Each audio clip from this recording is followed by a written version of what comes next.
few questions during my session.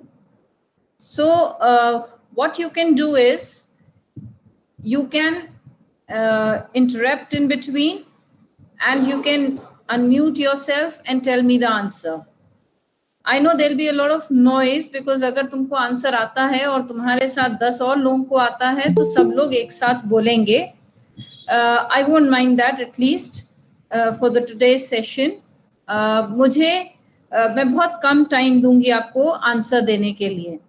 तो the moment you know the answer, you can say. What more you can do is you can write in the chat box also the answers. So I will tell you what you are supposed to do and when. Okay. So I repeat. What I will do is during my session, मैं questions पूछूंगी. मैं आपको time भी दूंगी उसको answer करने का. Time 2 से 3 seconds के बीच का ही होगा. So not more than that. आपको immediately उस आंसर को या तो बोलना है या चैट बॉक्स में लिख देना है. सो जब आप चैट बॉक्स में उसका आंसर लिख देंगे मैं देख लूंगी, मैं आपको आंसर बता भी दूंगी और आप अपने से चेक भी कर सकते हैं कि वो सही है कि नहीं. उससे हम अगर आंसर सही है या गलत है उससे कोई फर्क नहीं पड़ेगा बिकॉज हमारा टॉपिक ही ऐसा है. कुछ हम सिर्फ पता लगाने की कोशिश करेंगे कि आप सही हैं या गलत हैं और आप कितने मार्क्स लेकर आ रहे हैं. हम उस पर बात नहीं कर रहे हैं. It is more of learning with fun. आज का हमारा जो पूरा है वो जॉयफुल लर्निंग के ऊपर बेस्ड है. इसलिए अपने आप को चेक करने की कोशिश मत करना कि हम कितना जानते हैं या पीछे हैं या आगे हैं. It is only that I want this session कि थोड़ा इंटरैक्टिव भी रहे और थोड़ा कुछ आप सीखने की कोशिश करें. Okay. So today's session is about how are you smart. ये पढ़ा होगा आपने भी. अब आप ये भी the first thing you could have thought of would be कि हाउ स्मार्ट आर यू होना चाहिए था. But then let me tell you one thing. I am not here to find out तुम कितने स्मार्ट हो. मुझे मेरा क्वेश्चन, मेरा टॉक जो है वो इस बात पर बिल्कुल भी नहीं है कि तुम स्मार्ट हो या नहीं. मेरा पूरा टॉपिक आज का बेस्ड है कि एक आदमी स्मार्ट कैसे बनता है. तुम हो या नहीं is not my prerogative. I am not talking about how smart are you. I am talking about how are you smart. How can you make your children smart? How can you as a teacher help them to be smart? So that is what my whole topic is all about. So now we have good 62 number. That's what you all are, the total number. So let us now begin with my talk today. I will take almost 1 hour, 10 minutes to complete this. 1 hour, I'll take the talk, 10 minutes for the question answer session. You'll have a feedback form at the end. Do fill it also. Okay, so now let's begin with the talk. I will show you, I'll show you the presentation. You can stop me if you have not understood anything or if you want to ask any questions. So let's begin. Be ready with pen and paper. Okay, and I will tell you to tell me the answers, then only you tell me the answer. Okay, so I hope instructions are clear for today's talk. So I'll now share the screen.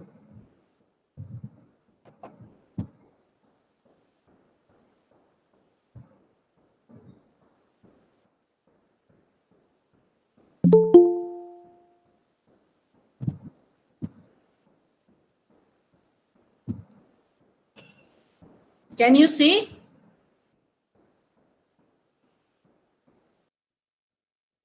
Okay. So let's begin. My topic is how are you smart? And I hope you can read what's written on top. Multiple intelligences. ये तुमको दिख नहीं रहा होगा इतना clear कि मैंने क्या लिखा था ऊपर. कितने लोग हैं जिनको दिख गया था कि ऊपर मल्टीपल इंटेलिजेंसेस लिखा है? अनम्यूट योरसेल्फ एंड से यस और no. Yes, ma'am. Yes, ma'am. Yes, ma'am. Yes, ma'am. Yes, ma'am. Yes, ma'am. Yes, ma'am. Very Yes, ma'am. Yes, ma'am. Very good. Yes, ma'am. Mute yourself. Very nice. I purposely did that कि देखते हैं clear दिखता है कि नहीं, because most of you all are having your you're doing it on your mobiles. वो multiple intelligences जो मैंने वैसे टाइप किया था वो इसीलिए था कि तुम्हारा ऑब्जर्वेशन कितना क्लियर है, and I am very happy to see कि काफी लोगों का क्लियर है. Now let's begin with this quiz. I am going to ask only 6 questions. Write down the answers in your copies fast. Okay? Question number 1.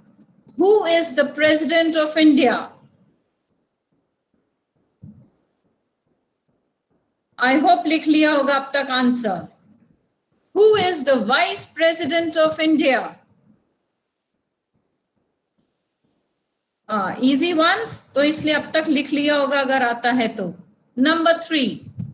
Which is the largest country in the world by area? Area के context में सबसे largest country कौन सी है world में? अब तक लिख लिया होना चाहिए. Number 4.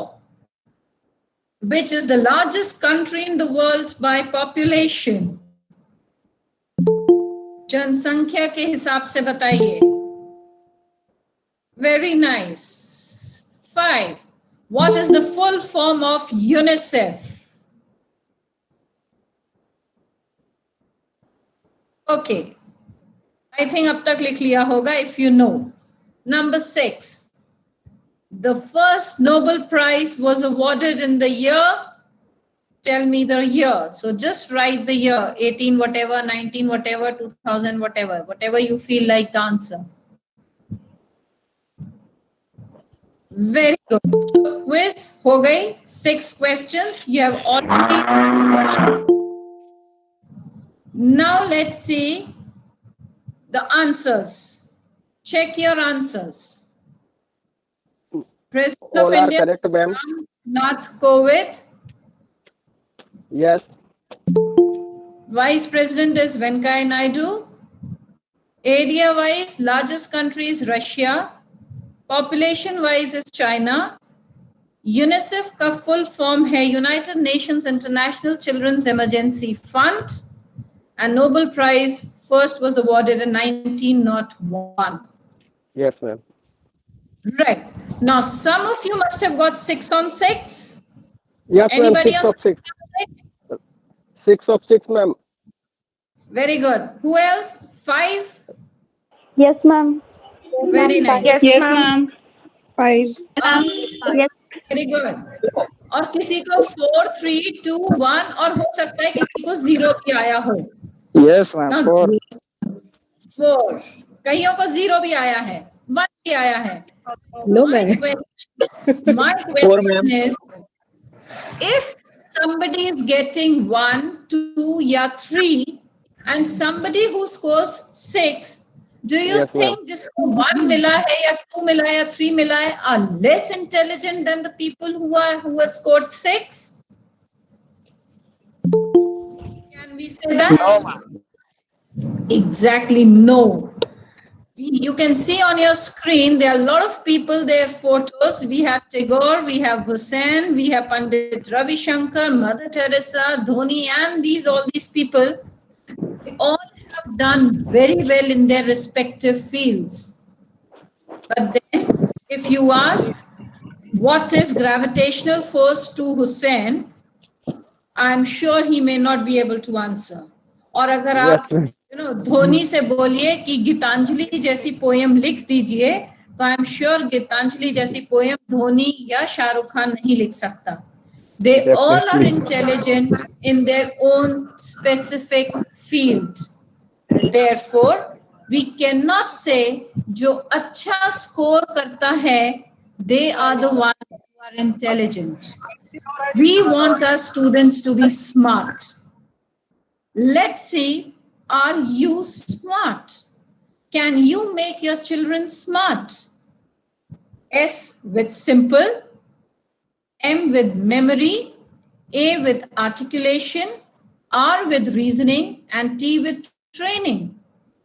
Let us see, are we teaching our children in a very simple manner? Are we training their memory? Is it articulated well in them? Are they able to reason out things properly? And are we training them properly to become smart? आज के time में हमें बच्चों को सिर्फ intelligent बनाने का मतलब ये नहीं है कि पढ़ाई लिखाई में उन्हें एकदम स्कोर वेल करवा दें कि अभी आईसीएससी रिजल्ट आया है तो जिसके 98% आए हैं आर इंटेलिजेंट और जिसके 82 आए हैं are duffers. No, we cannot say that. We cannot say those who have scored well are intelligent people. Therefore, Howard Gardner ने एक मल्टीपल इंटेलिजेंसेस करके एक थ्योरी दी. ये तुम देख रहे हो हार्वर्ड गार्डनर, ये उसकी फोटोग्राफ है.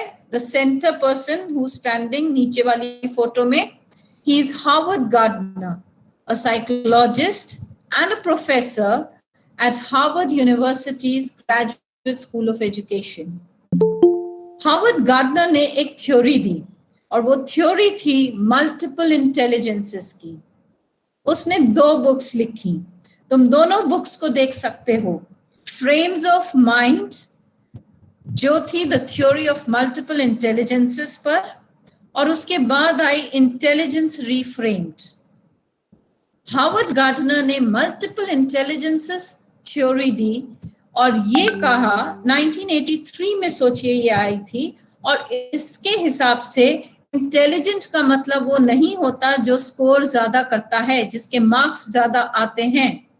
इसके हिसाब से there are 7 different types of intelligences, 7 minded. हाँ, उसके बाद उसने एक और बुक निकाली, इंटेलिजेंस रीफ्रेम्ड, और उसमें उसने 2 और इंटेलिजेंस को ऐड कर दिया.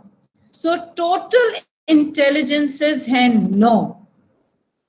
हार्वर्ड गार्डनर के हिसाब से हर एक इंसान में 9 डिफरेंट टाइप्स ऑफ इंटेलिजेंसेस होते हैं. ओके, तो 9 डिफरेंट टाइप्स ऑफ इंटेलिजेंसेस. पहली बुक में 7 दिए, नेक्स्ट बुक में 2 और ऐड कर दिए. These are the 7 different types of intelligences. जैसे कई इंसान होते हैं जो ABCD अच्छा जानते हैं, कोई 1 2 3, कोई नेचर से, कोई पिक्चर में अच्छा होते हैं, ड्राइंग पेंटिंग अच्छी करते हैं, कोई नाचते गाते ज्यादा अच्छा है, कोई एक दूसरे से बात ज्यादा अच्छा करते हैं. तो ये उनकी मल्टीपल इंटेलिजेंसेस थी. उसने एक एक को नाम भी दिया जो मैं धीरे धीरे आपको बताऊंगी. Okay, it is basically linguistics, logical mathematics and all that. We'll come to that later. Okay, let's start with multiple intelligences की theory that claims हर इंसान में 9 intelligences हैं. So अगर आप ये बात सोच रहे हैं कि आपको कम मार्क्स आते हैं और आप डफर हैं या आपको कुछ नहीं पता, तो आप गलत हैं. Every person has got 9 different types of intelligences and each individual has a unique intelligence profile. So आपकी अपनी एक प्रोफाइल है. Today I will try to tell you how to detect this multiple intelligences in the children. So today you are my children, so I will do it on you. You can do it on your children to find out कौन से type of intelligence मेरे बच्चे में ज्यादा है. Okay, so we'll start with this. Number 1, the first intelligence, verbal linguistic intelligence. You can at least write down the 9 different types of intelligences जो हम कर रहे हैं. पहली intelligence, verbal linguistic intelligence.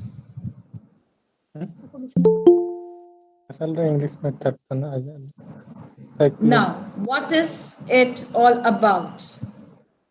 It is the capacity to effectively utilize words and language skills either orally or in writing. Okay.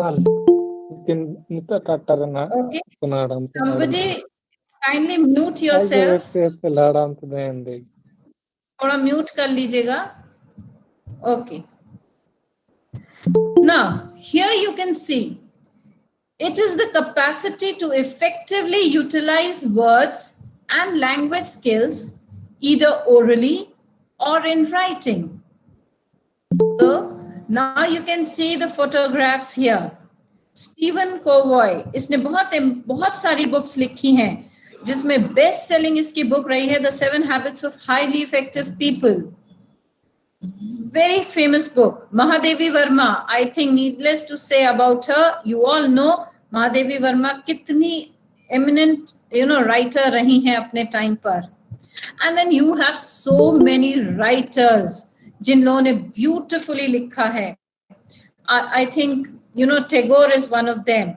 Tagore ने भी गीतांजलि जो लिखी, और अगर आपने पढ़ा होगा beautifully, जो उनने अपनी बात को व्यक्त करने के लिए जो वर्ड्स यूज किए हैं, वो वर्ड्स नॉर्मली आपके दिमाग में भी नहीं आते, और बहुत सिंपल वर्ड्स में बहुत कॉम्प्लिकेटेड चीजों को बताया है. सो क्या है ये? इट इज द कैपेसिटी जो इफेक्टिवली यूटिलाइज वर्ड्स, आप जो वर्ड्स और जो लैंग्वेज है आपकी, उसको ओरली या राइटिंग में बहुत अच्छे से लिख सकते हैं. It shows the ability to master and display the syntax or the structure of a language with ease. आपने देखा होगा, आपके आपने अपने आसपास भी लोगों को देखा होगा, कई लोग ऐसे होते हैं जो लोग बहुत अच्छी लैंग्वेज जानते हैं, उनके पास वर्ड्स बहुत होते हैं, वो अपनी बात को बहुत अच्छी तरह से व्यक्त कर सकते हैं, उनके पास ये एबिलिटी है, ये वर्बल या लिंग्विस्टिक इंटेलिजेंस है. राइट. सो ऐसे लोग जिनकी लैंग्वेज पे कमांड होती है, जो लोग लैंग्वेज वाइज बहुत स्ट्रॉन्ग होते हैं, जिनकी इंग्लिश या हिंदी या जो भी लैंग्वेज है वो बहुत स्ट्रॉन्ग है और अच्छे से वो अपनी बात को व्यक्त कर सकते हैं लिखित रूप में या मौखिक रूप में, is what is verbal linguistic intelligence. Okay, so these students have always been successful in traditional classrooms because their intelligence lends itself to traditional teaching. ये वो टाइप के बच्चे हैं जिन लोगों को ट्रेडिशनल क्लासरूम, मतलब जैसे हम लोग कॉलेज में करते हैं, एक क्लासरूम है जहाँ पे पीपीटी भी चलती है, जहाँ पे ब्लैक बोर्ड पे लिखाया जाता है और टीचर और बच्चों में एक इंटरेक्शन होता है, डिस्कशन होता है या एक लेक्चर होता है. ये सब टाइप के उन बच्चों को अच्छा लगता है जिनमें ये वर्बल लिंग्विस्टिक इंटेलिजेंस होता है. आप लोगों ने भी कई बार बोला होगा इट इज बोरिंग या I don't like it.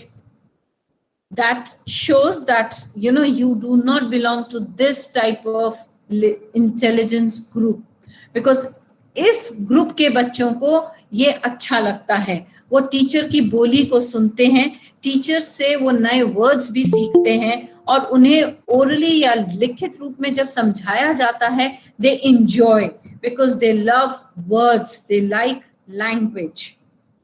Okay, so that is this type of intelligence, number 1, which is verbal linguistic intelligence. Now I will show you something. You read it in your mind first, और अगर कोई पहचान गया कि ये sentence क्या लिखा है, वो ही एक एक करके अनम्यूट करेगा और बोलेगा. आई रिपीट, मैं आपको एक सेंटेंस दिखाऊंगी, अगर आप उसे पढ़ सकते हैं तो पढ़िए और फिर अनम्यूट कीजिए अपने आप को और मुझे पढ़ के बताइए कि आपने क्या पढ़ा. I hope you got it. Yes? Yes, ma'am. All right. Yes, so ma'am. let's see who can read this sentence. You can unmute and read out loudly. अगर तुम पूरा सही पढ़ पा रहे हो तो read it.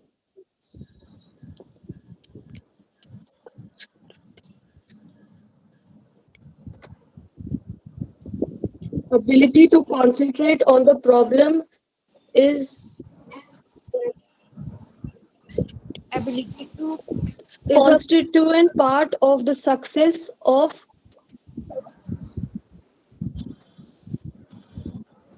mental work. Very good. Who's this? किसने बोला है? Chaplin, ma'am. Chaplin. Okay. Anybody else? ये अभी एक word गलत बोली है. Problem is that constituent. One of the constituent parts of Very good. Who's this? Sanchari, ma'am. Oh, Sanchari, right. So ये क्या बना? Ability to concentrate on the problem is one of the constituent parts of the successful mental work. Right? So now ये आई आपकी जिससे हमने detect करने की कोशिश की वर्बल इंटेलिजेंस कितनी है, लेकिन एक सेंटेंस पढ़ देने का मतलब ये नहीं है कि आप लोग बहुत वर्बली इंटेलिजेंट हो गए. Okay, so let's do this. ये पजल जो सॉल्व करेगा वो अपना करे. चलो, like I'm saying in the below. Okay, wait, I'll come to this first. Chalo, there are few words written. I'm giving you 2 minutes. Let me see who finds out all the words. ढूंढो.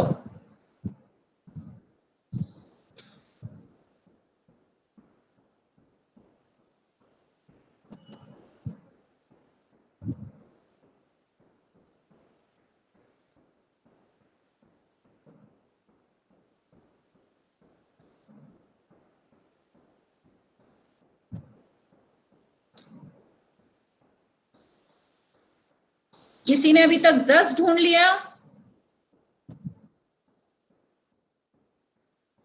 No.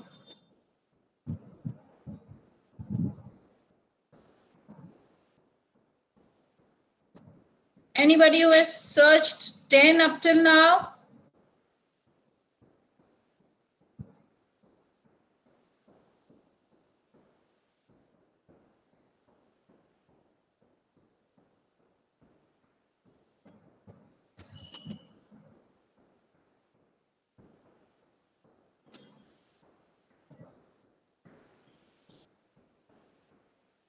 One minute over. 1 minute में.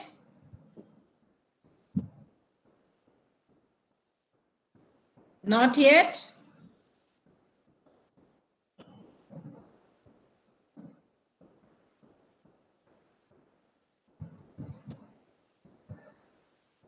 Five up till now.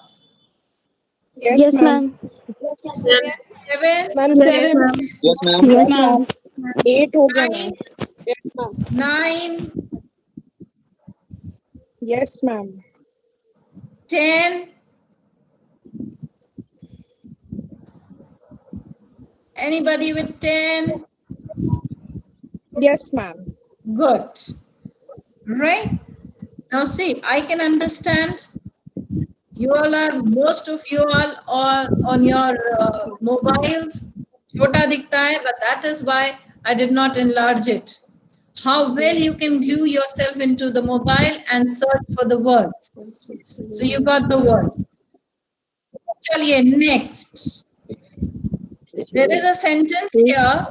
Intelligence I set want दो you to examples tell me the देंगे, right आगे जाके answer. sir. जो word italics में लिखा है उसका मतलब क्या है? 1, 2, 3 and 4.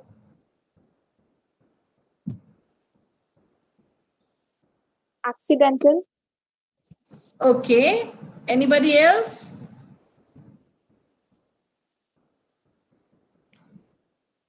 Well, negative marking nahi hai. You can say at least. The A that came was Accidental. accidental. Okay. So some of you all are saying accidental. Let's see the answer. Yes, it is accidental. Okay. So such people who are good in words will definitely be able to enjoyed such kind of puzzle. So जितनों को अच्छा लग रहा है वो एक और try कीजिए. Only one whose character is impeccable can rise to be a moral leader of mankind. Impeccable का meaning क्या होता है? Faultless. False. Okay. Faultless, ma'am. Any other? Faultless, ma'am. Sub faultless. Okay. Now, see, these are few words जो आपके सामने मैंने रखे हैं.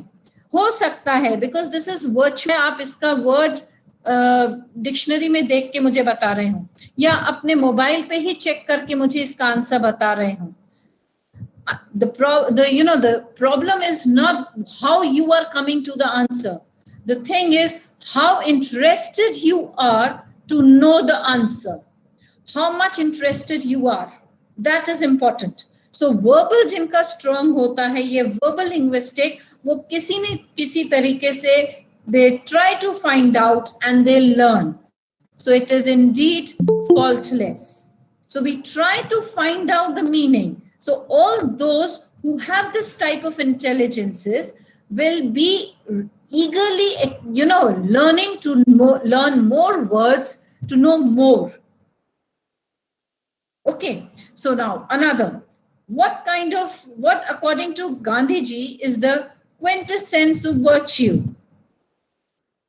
Perfect example. Perfect example, one. Okay, any other answer? No answers apart from this? Okay, it is indeed perfect. Okay, so such students you will find in the classroom जो language में बहुत strong होते हैं और उन्हें अच्छा लगता है नए वर्ड्स को सीखना और बोलना. क्या एक्टिविटीज इन बच्चों के साथ आप करा सकते हैं? Crossword puzzles, short stories, articles करवाइए, ये वो लॉजिकली इसको ऐसे क्यों होता है, कैसे होता है. They will love doing it. That is what they will enjoy. Right. This is the other half of the children who typically do well in traditional classrooms where teaching is logically sequenced and students are asked to conform. Right? ये भी वो बच्चे हैं जो traditional classrooms इनको अच्छी लगती है. अगर आप उनको logically sequence wise पढ़ाएं और substantially उनको एक रीजन आउट करें कि ऐसा क्यों होता है. This is very very important for them. उनको ये बात पता होनी चाहिए ऐसा क्यों हो रहा है, किस लिए हो रहा है. So that is what they really like. That teacher is telling them something and the teacher is also trying to tell them कि why such a thing is happening. Okay, अब मैं आपको ये एक पजल देती हूं. चलिए, can you just tell me कि थर्ड वाले में जो बीच वाला एनिमल है डॉग, उसका वेट क्या है? Can you tell me the weight of the dog animal बीच में है?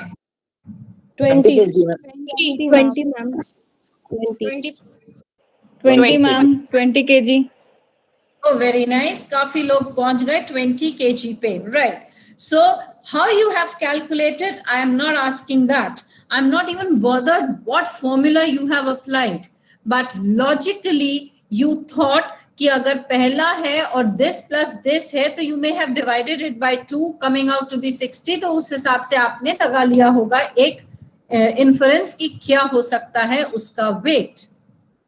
All right, so that's very nice. You calculated it and you enjoyed. Okay, चलो अब हम एक next वाले पे आते हैं और next वाले में भी करके बताइएगा कि क्या होना चाहिए answer. How many letters can you see?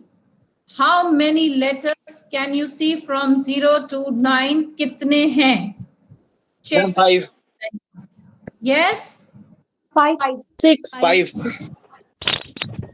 Very good. 5. 6. 6. 6. और सोचिए. 6 ma'am. 7. Wait, Seven, seven. Ma'am, 9, ma'am. somebody Ma'am, 7. 9. 9 पहले रीड करके बताओ कौन कौन से Six, लेटर्स seven. मिले तुम्हें? Ma'am, 6, 8, 9, 4, हाँ 1. यस 2 भी है ma'am. 2 also. 2, 2. Two also, ma'am. Very good 2 भी है, Zero And also. 2 Yes. also. 0 भी है, Yes, ma'am. 6, 2, 1. 1, then 4. 4. Three. Ma'am, 1 है, 2 है, 4. 3. 4 है, Ma'am, 9. 8, 2, 1.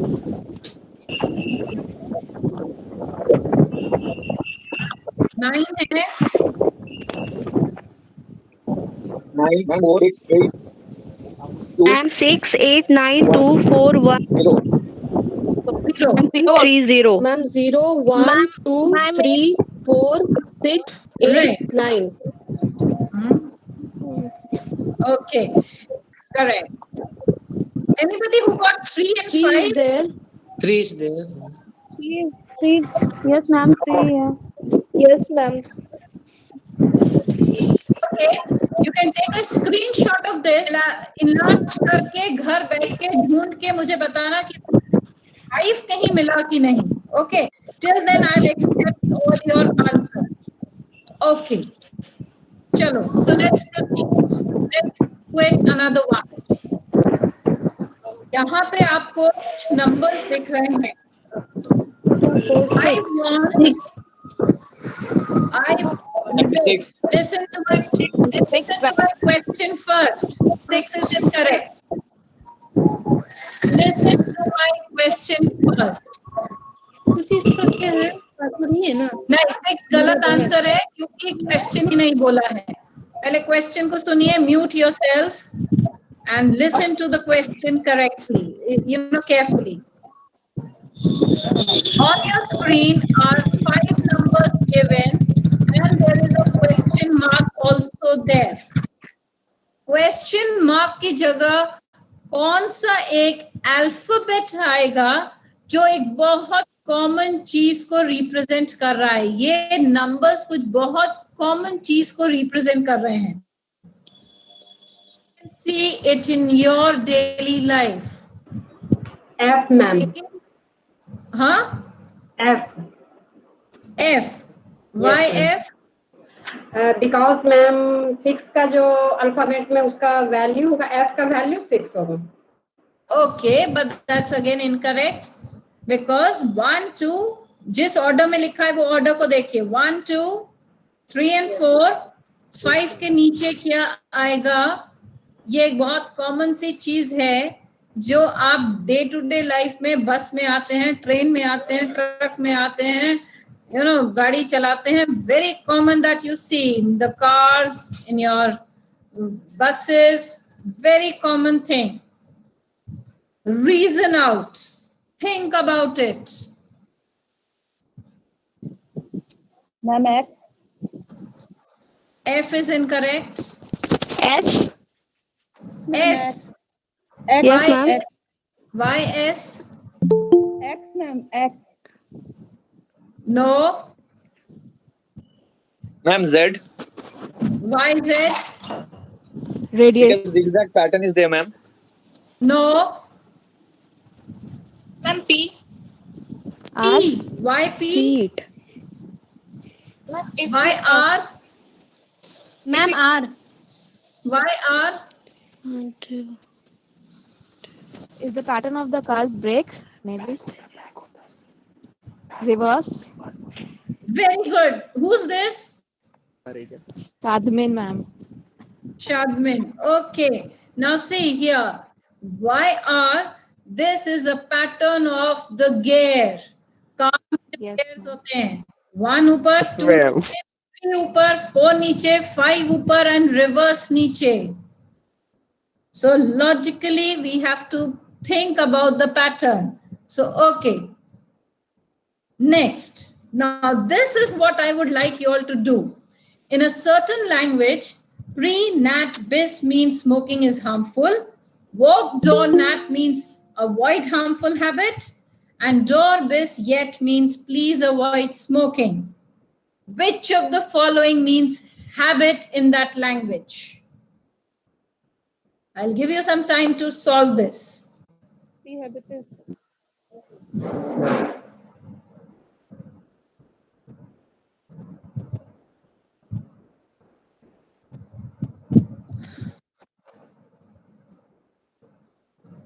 Nat. Net. NAT. Yes, ma'am. Nat. Nat, ma'am. Okay, most of you all are coming with nat as an answer. I'm still waiting. कोई दूसरा आ जाए किसी और आंसर पे.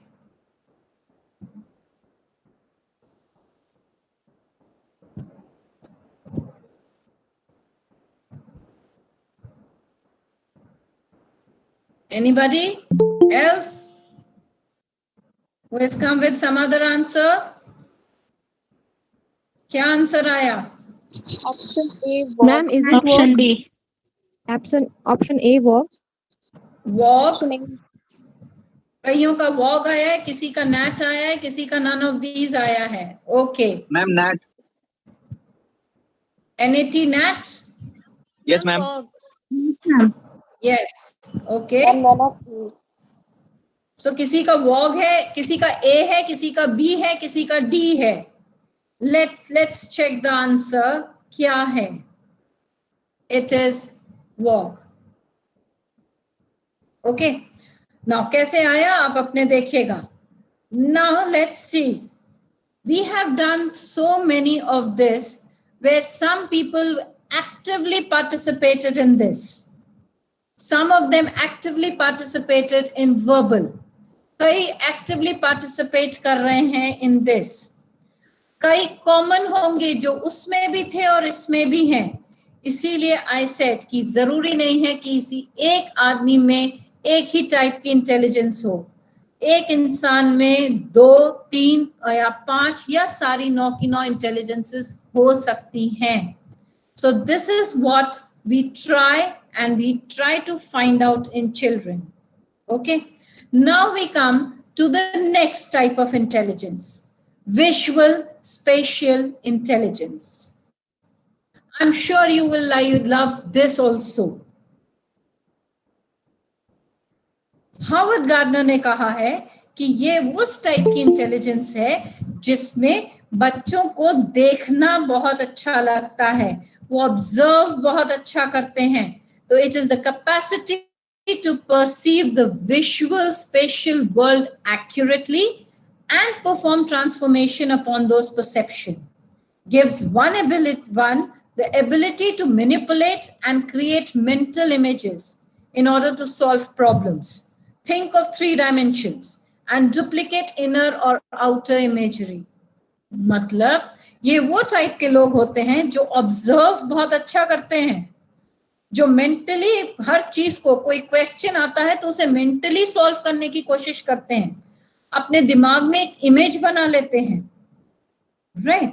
और ये वो टाइप के लोग हैं जो ड्राइंग अच्छी कर सकते हैं, इमेज अच्छी बनाते हैं. They are highly developed in guides, interior designers, architects, artist, inventors. ये सब में विजुअल स्पेशियल इंटेलिजेंस बहुत होती है. ये वो लोग हैं जो अपने दिमाग में इमेज को फॉर्म करके उसका आंसर तक निकाल लेते हैं. ओके. सो क्या है ये लोग? ये वो हैं स्टूडेंट्स जिनमें ये एबिलिटी है.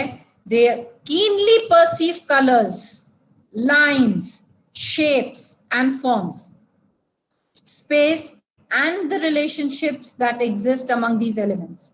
देखिए, आप में से कई लोग ऐसे होंगे जब कॉलेज में अंदर घुसते ही होंगे तो आपकी निगाह सबसे पहले एक खिले हुए फ्लावर पे पड़ती है और आप बोलते हैं ये कल तक नहीं था, आज ही ब्लूम किया है. आप में से कई लोग ऐसे होंगे जो क्लास में घुसते से ही बोलते होंगे कि आज 1 जुलाई हो गया है, कैलेंडर को चेंज करो. कई आप में से ऐसे होंगे जो बोलेंगे कि आज तुलसी दीदी ने पोंछे में यहाँ कुछ गड़बड़ कर दी, यहाँ गड़बड़ हो गई है. आप में से कई लोग ऐसे होंगे जो आते से ही फर्स्ट थिंग देखेंगे कि क्लासरूम में चौक है कि नहीं है. आप में से कई लोग ऐसे हैं जो क्लास में घुसते से ही चेक करेंगे कि लैपटॉप सही से कनेक्टेड है या नहीं है, राइट। आप में से कई लोग ऐसे हैं जो क्लास में निकलने के टाइम में ये ध्यान रखेंगे कि लाइट्स ऑफ हुई या नहीं हुई। So these are the people who are keen observers. वो बहुत ध्यान से देखते हैं चीजों को और पता लगाने की कोशिश करते हैं ऐसा क्यों हुआ, किसने लाइट ऑन छोड़ दी, कलर चॉक्स हैं कि नहीं। कल टीचर बोली थी कि वो कुछ ड्राइंग में कुछ कराएगी तो उसके लिए वो चॉक होनी चाहिए। Is the duster clean and dust free? So these are the people who are visually very strong. They also have the ability to visualize, graphically represented, visual or spatial ideas. इनको ये चीजें बहुत अच्छी लगती हैं, keen observers हैं। Now I will show you a picture. On your screen would be a picture जिसमें बहुत सारी गलतियां हैं। मुझे गलतियां ढूंढ कर बताइए। First you write down the mistakes जो आप देख रहे हैं in that picture, and then you tell me your answers one by one. I hope it is clear. I will show you now the picture. आंखें गड़ाओ जरा screen पे और मुझे देख के बताओ गलतियां इस picture में। Find out the mistakes in this picture.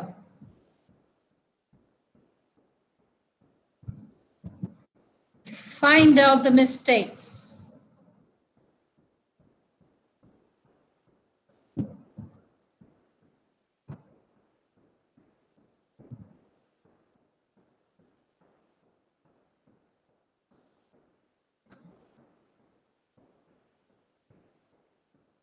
Find out the mistakes. In the calendar, ma'am. Anywhere in the picture, जहां तुमको कुछ गलती दिख रही है वो गलती को ढूंढो। In the calendar, ma'am. Ma'am book उल्टा रखा। Let's begin one by one. Yes. Ma'am table में जूता रखा हुआ है। Calendar is supposed to be month of February. Calendar में मैम टेबल में सूट रखा हुआ है। Ma'am Okay, next. Ma'am calendar कौन है? विंडो उल्टा है। Calendar is wrong. Calendar is wrong. Correct. Window चाहिए जून है। 28. Okay, then विंडो मैम जो रखी हुई है बुक में जो लिखा हुआ है वो उल्टा हाँ एग्जैक्टली लिखा हुआ मैम, है। बुक उल्टा लिखा हुआ मैम। उल्टा लिखा है। और कुछ? मैम क्लॉक में 12 मैम घड़ी में दो ही काटा है। घड़ी में 2 कांटा है। ओके, और भी कुछ है ढूंढो। शूज में लेसेस नहीं है। मैम चार्जिंग हाँ चार्जिंग पोर्ट गलत लगा हुआ है मैम। चार्जिंग गलत लगा हुआ है। और ढूंढो।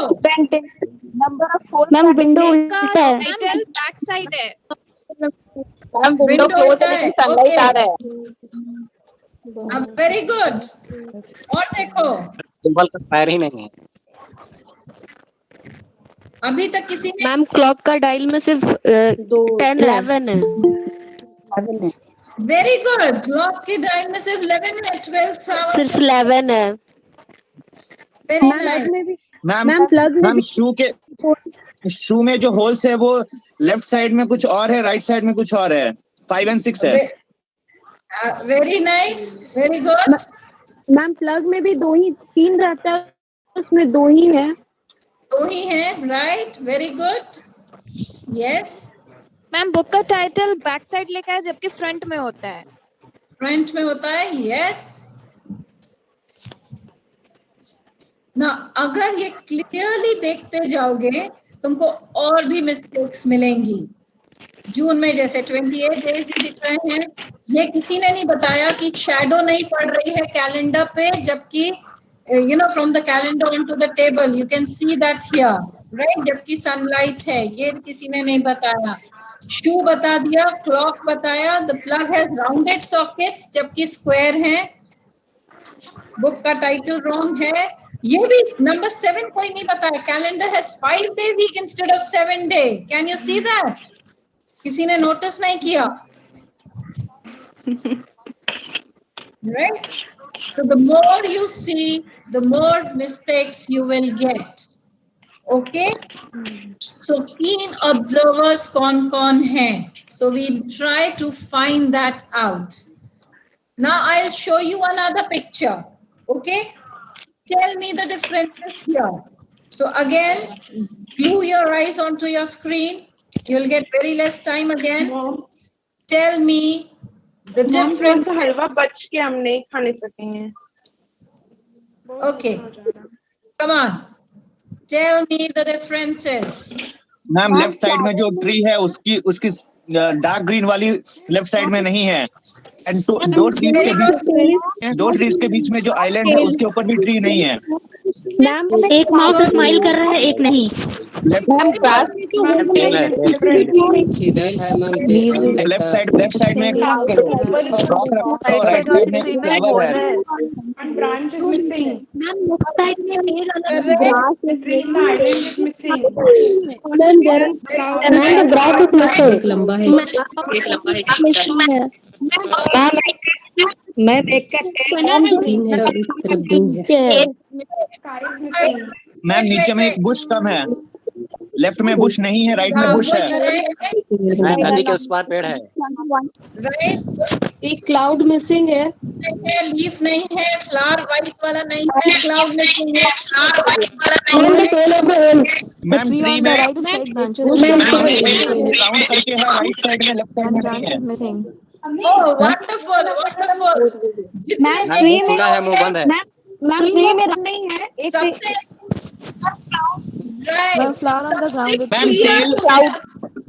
मैम इसका टेल एक राउंड है, एक लंबा है. डॉट नहीं है नीचे, जो डॉट है वो नहीं है. घोसला एक पेड़ में नहीं है. मैम राइट में सिर्फ 2 बुश है नीचे जो पतला पतला है, और लेफ्ट साइड में 3 है. काउंटिंग के 3 है.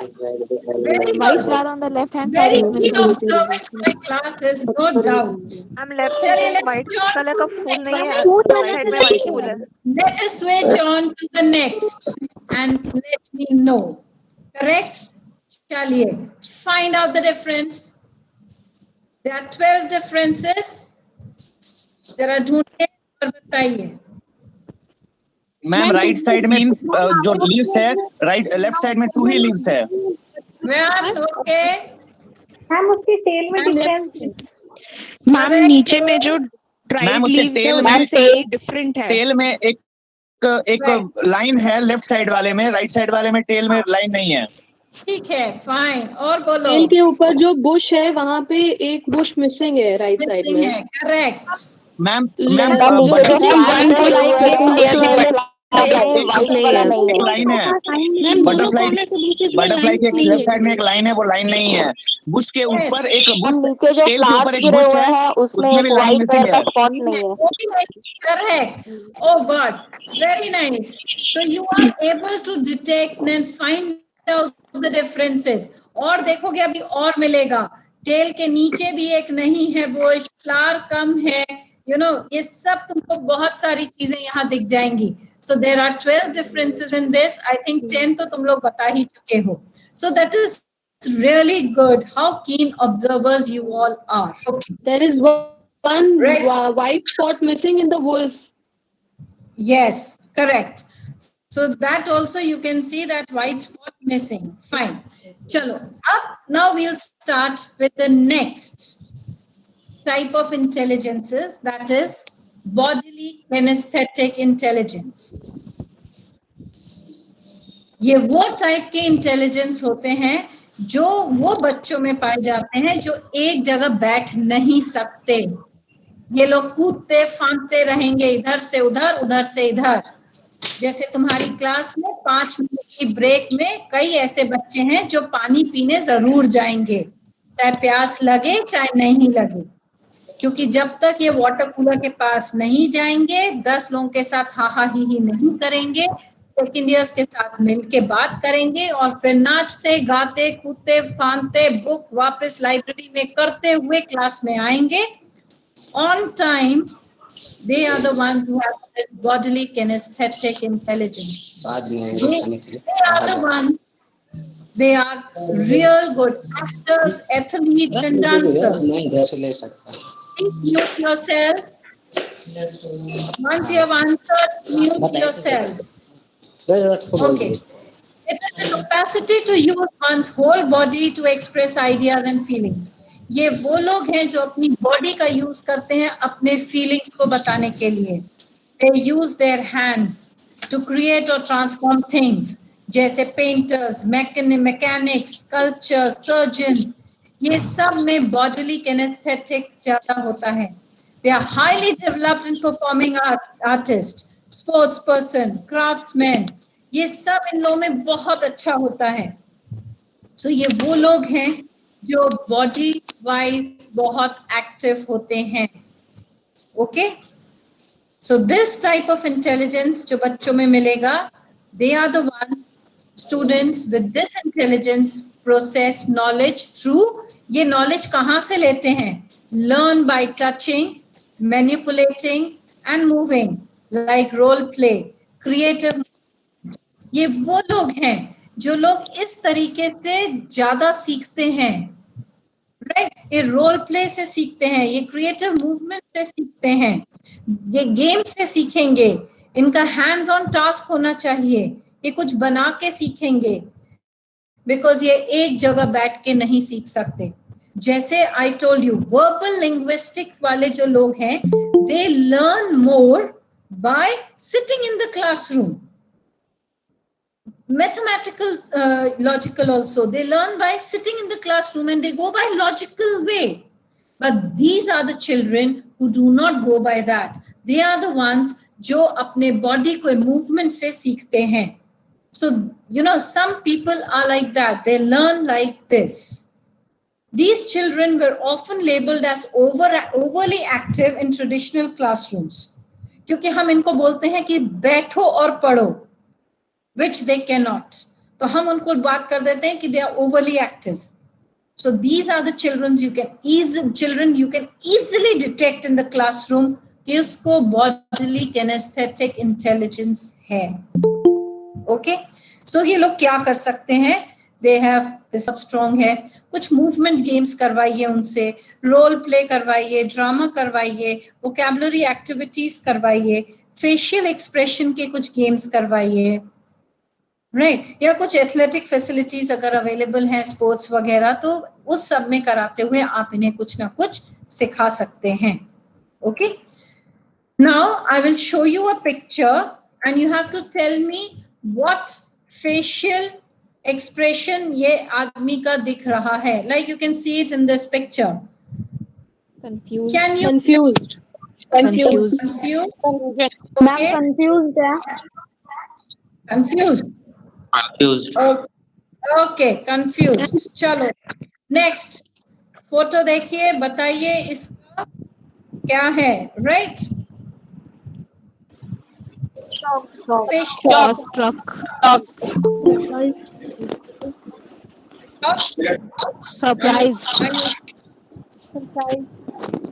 Surprised. Very good. Anybody else with a different answer? No. Okay, it is surprise and not shocked. Shocked का अलग होता है, और अपने आपकी क्लास में shock का expression कैसा होता है? चल, Anger. this one. Frustrated. Anger. Angry. Anger, गुस्सा जो आप लोगों के अंदर भरा हुआ है, so maybe इसीलिए जल्दी बता दिया. चलिए, this one.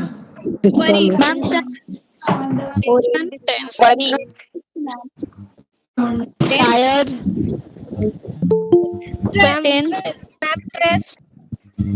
Stressed. Okay. Fatigue.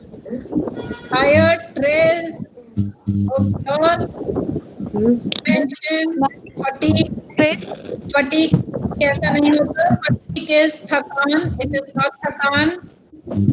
It is not stress. It is not. What else you said? One thing. I'm fed up. Tensed. Depressed. It's frustrated. is not able to solve something, तो देखिए जब आप गुस्से में होते हैं तो अलग होता है, जब आप फ्रस्ट्रेटेड होते हैं आपकी एक आईब्रो ऊपर होती है, आपका मुंह इस तरीके से बाहर की तरफ निकलता है. आई थिंक एक सेक्शन आपका कभी लेना चाहिए मुझे, only on your facial expressions and to learn from that. Okay, चलिए another one. Now we come to musical intelligence.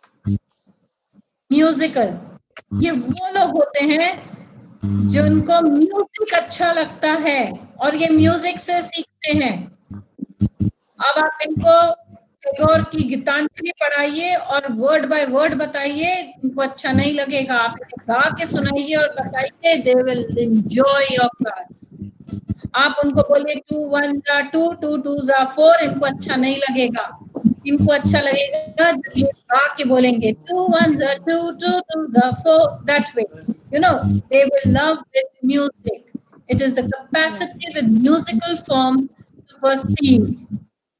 Music lovers discriminate and judge, critic, transform, composers, and express themselves. Players. So ये वो लोग हैं जो लोग Musically बहुत strong होते हैं. म्यूजिकल इंटेलिजेंस इनमें बहुत रहता है. Okay, now students with this type of intelligence have sensitivity to rhythm, pitch and melody. So ये musical instruments इन्हें बहुत अच्छे लगते हैं.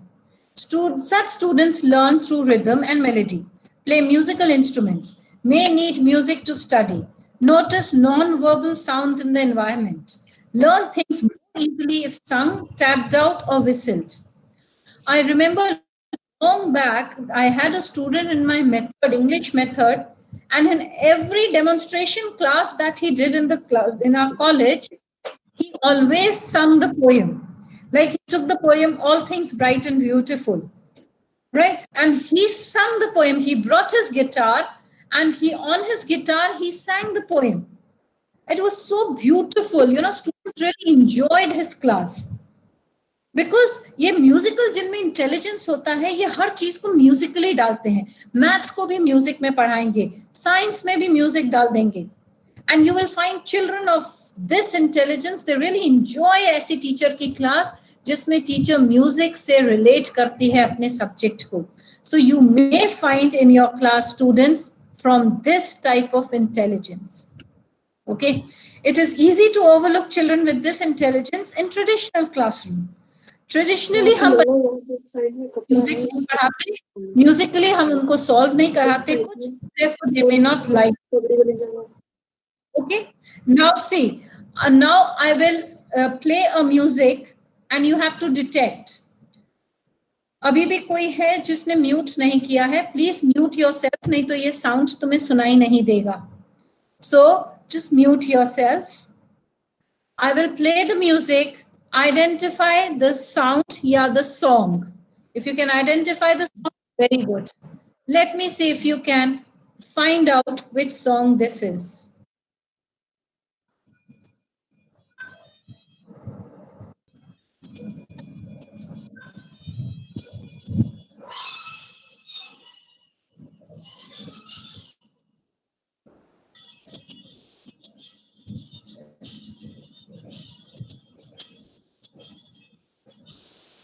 Yes? Anybody? Ma'am one time और रिपीट कीजिएगा ना. Ma'am old song.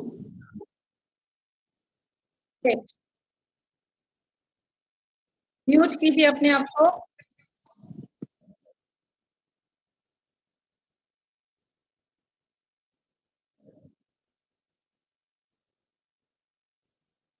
किसी ने म्यूट नहीं किया अपने आप को.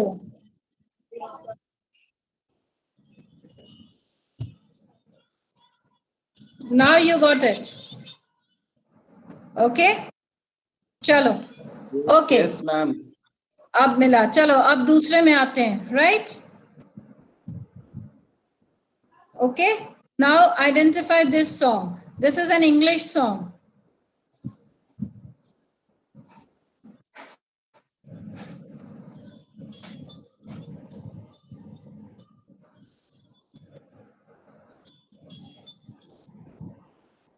Despacito.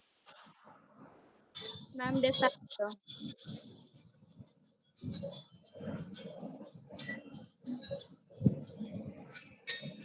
Have you got it?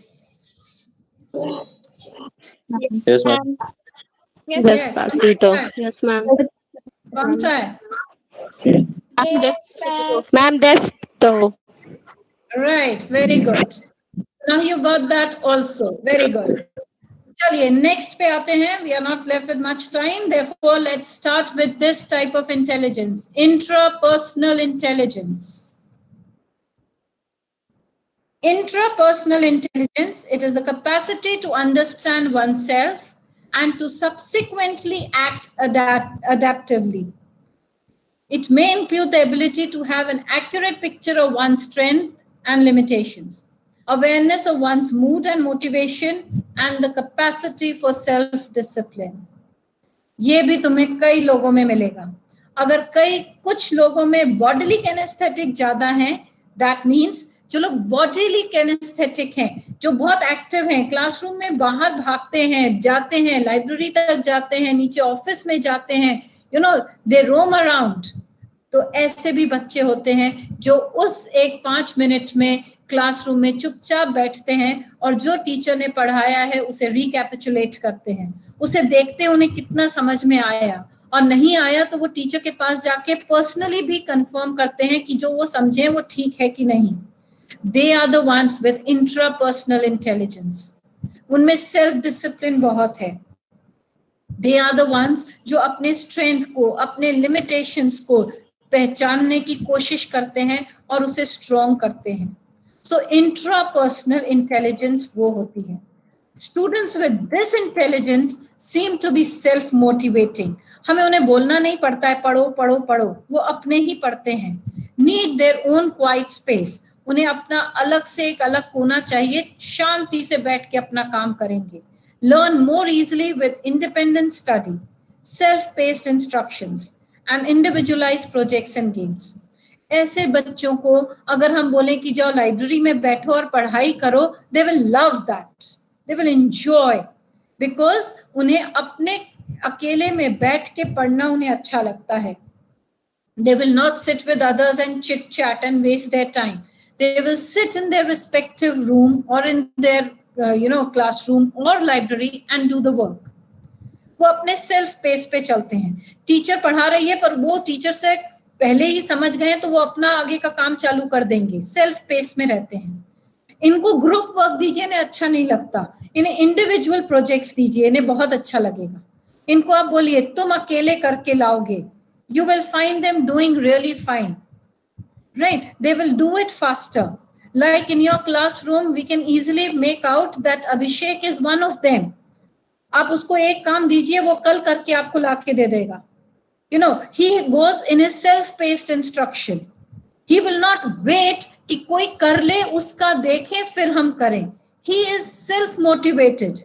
वो अपने प्रोजेक्ट अपने करता है. ग्रुप में भी दोगे तो वो अकेला ही करके लाके दे देगा. So you will have such category of students where you can easily make out in the classroom that he belongs to intrapersonal intelligence. And contradictory to that is interpersonal intelligence. The next one. Interpersonal उससे different है. It is the capacity to quickly grasp and evaluate the moods and intention, motivation of others. This intelligence may include sensitivity to facial expressions, voice, gestures, as well as the ability to respond to such cues. So ये वो लोग हैं जिनमें interpersonal है. वो लोग group में काम करना पसंद करते हैं. वो लोग एक साथ रहेंगे, दूसरे का सोचेंगे. Right. So वो एक साथ ग्रुप में काम करेंगे, प्रोजेक्ट्स बनाएंगे.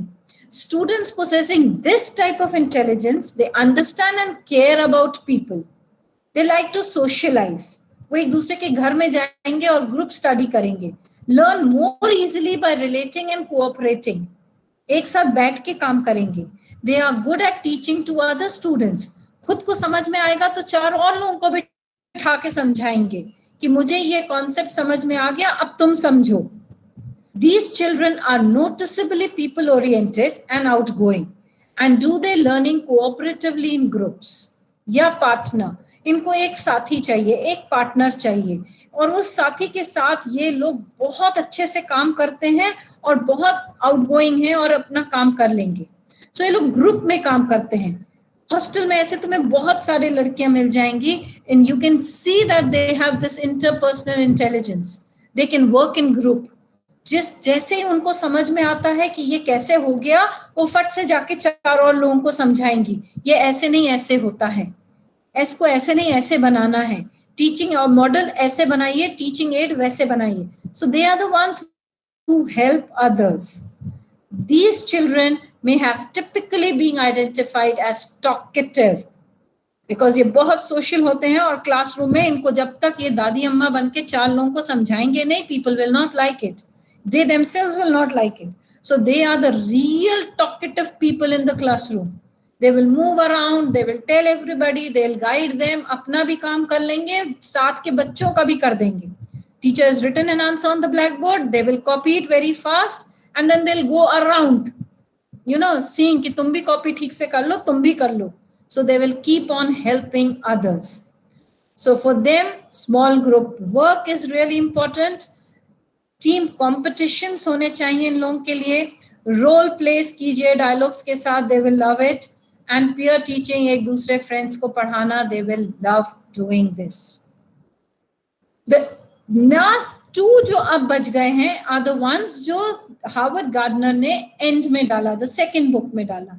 This is naturalistic intelligence, right? Naturalistic intelligence means that it is designated or it designs for the human ability to discriminate among living things as well as sensitivity to the non-living. So इन लोगों को nature बहुत पसंद है.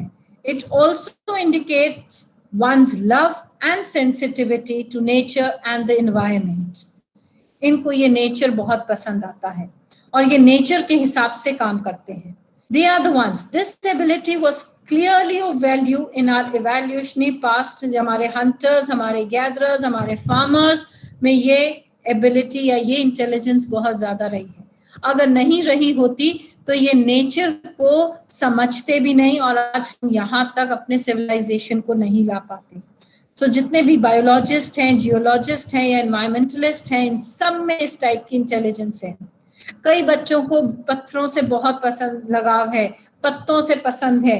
सो क्यों ना teachers कभी भी science पढ़ाएं या बायो पढ़ाएं तो थोड़ा पत्तों के पास बच्चों को ले जाएं और उनको दिखाएं. अगर उनको 2+2 ही बता रहे हैं तो कम से कम 2 पत्थर और 2 पत्थर जोड़ के बता दें, 2 पत्ता और 2 पत्ता जोड़ के बता दें. Children love, enjoy nature, so we can do this as well with them.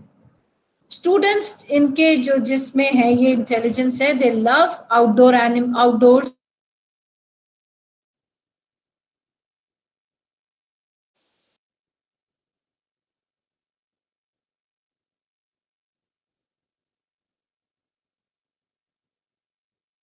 पढ़ाइए, they will love it.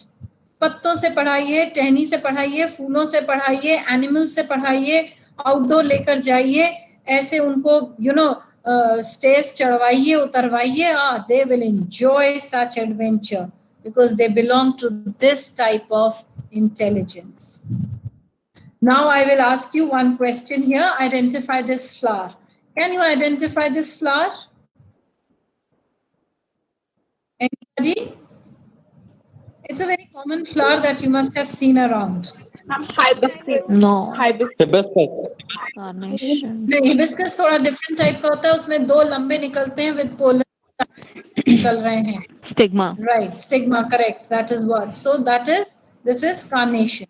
You can identify ये किसका पैर है, कोई बता सकता है?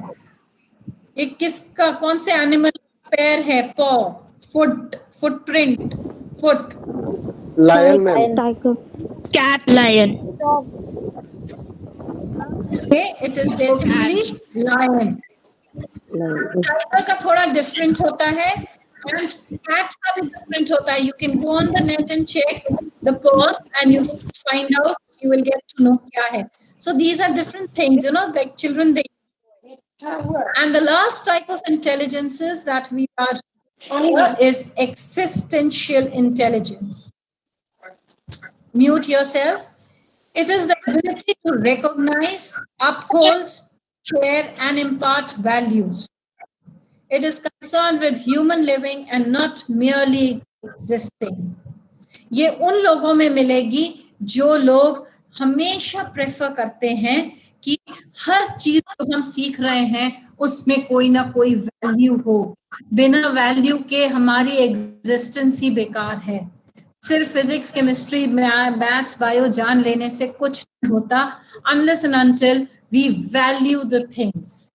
So children having this type of intelligence learn in the context of where humankind stands in the big picture. कैसे आया? Why are we here? What is our role in the world? हम में से कई लोग ऐसे हैं जो ये सोचते हैं हम क्यों आए हैं? क्या हम सिर्फ यही काम करने के लिए आए हैं या दुनिया में कुछ देने आए हैं? कुछ हम दुनिया को दे सकते हैं. What values do I have? Am I sharing my values with others? So this is the type of existence intelligence जो बच्चों में होता है.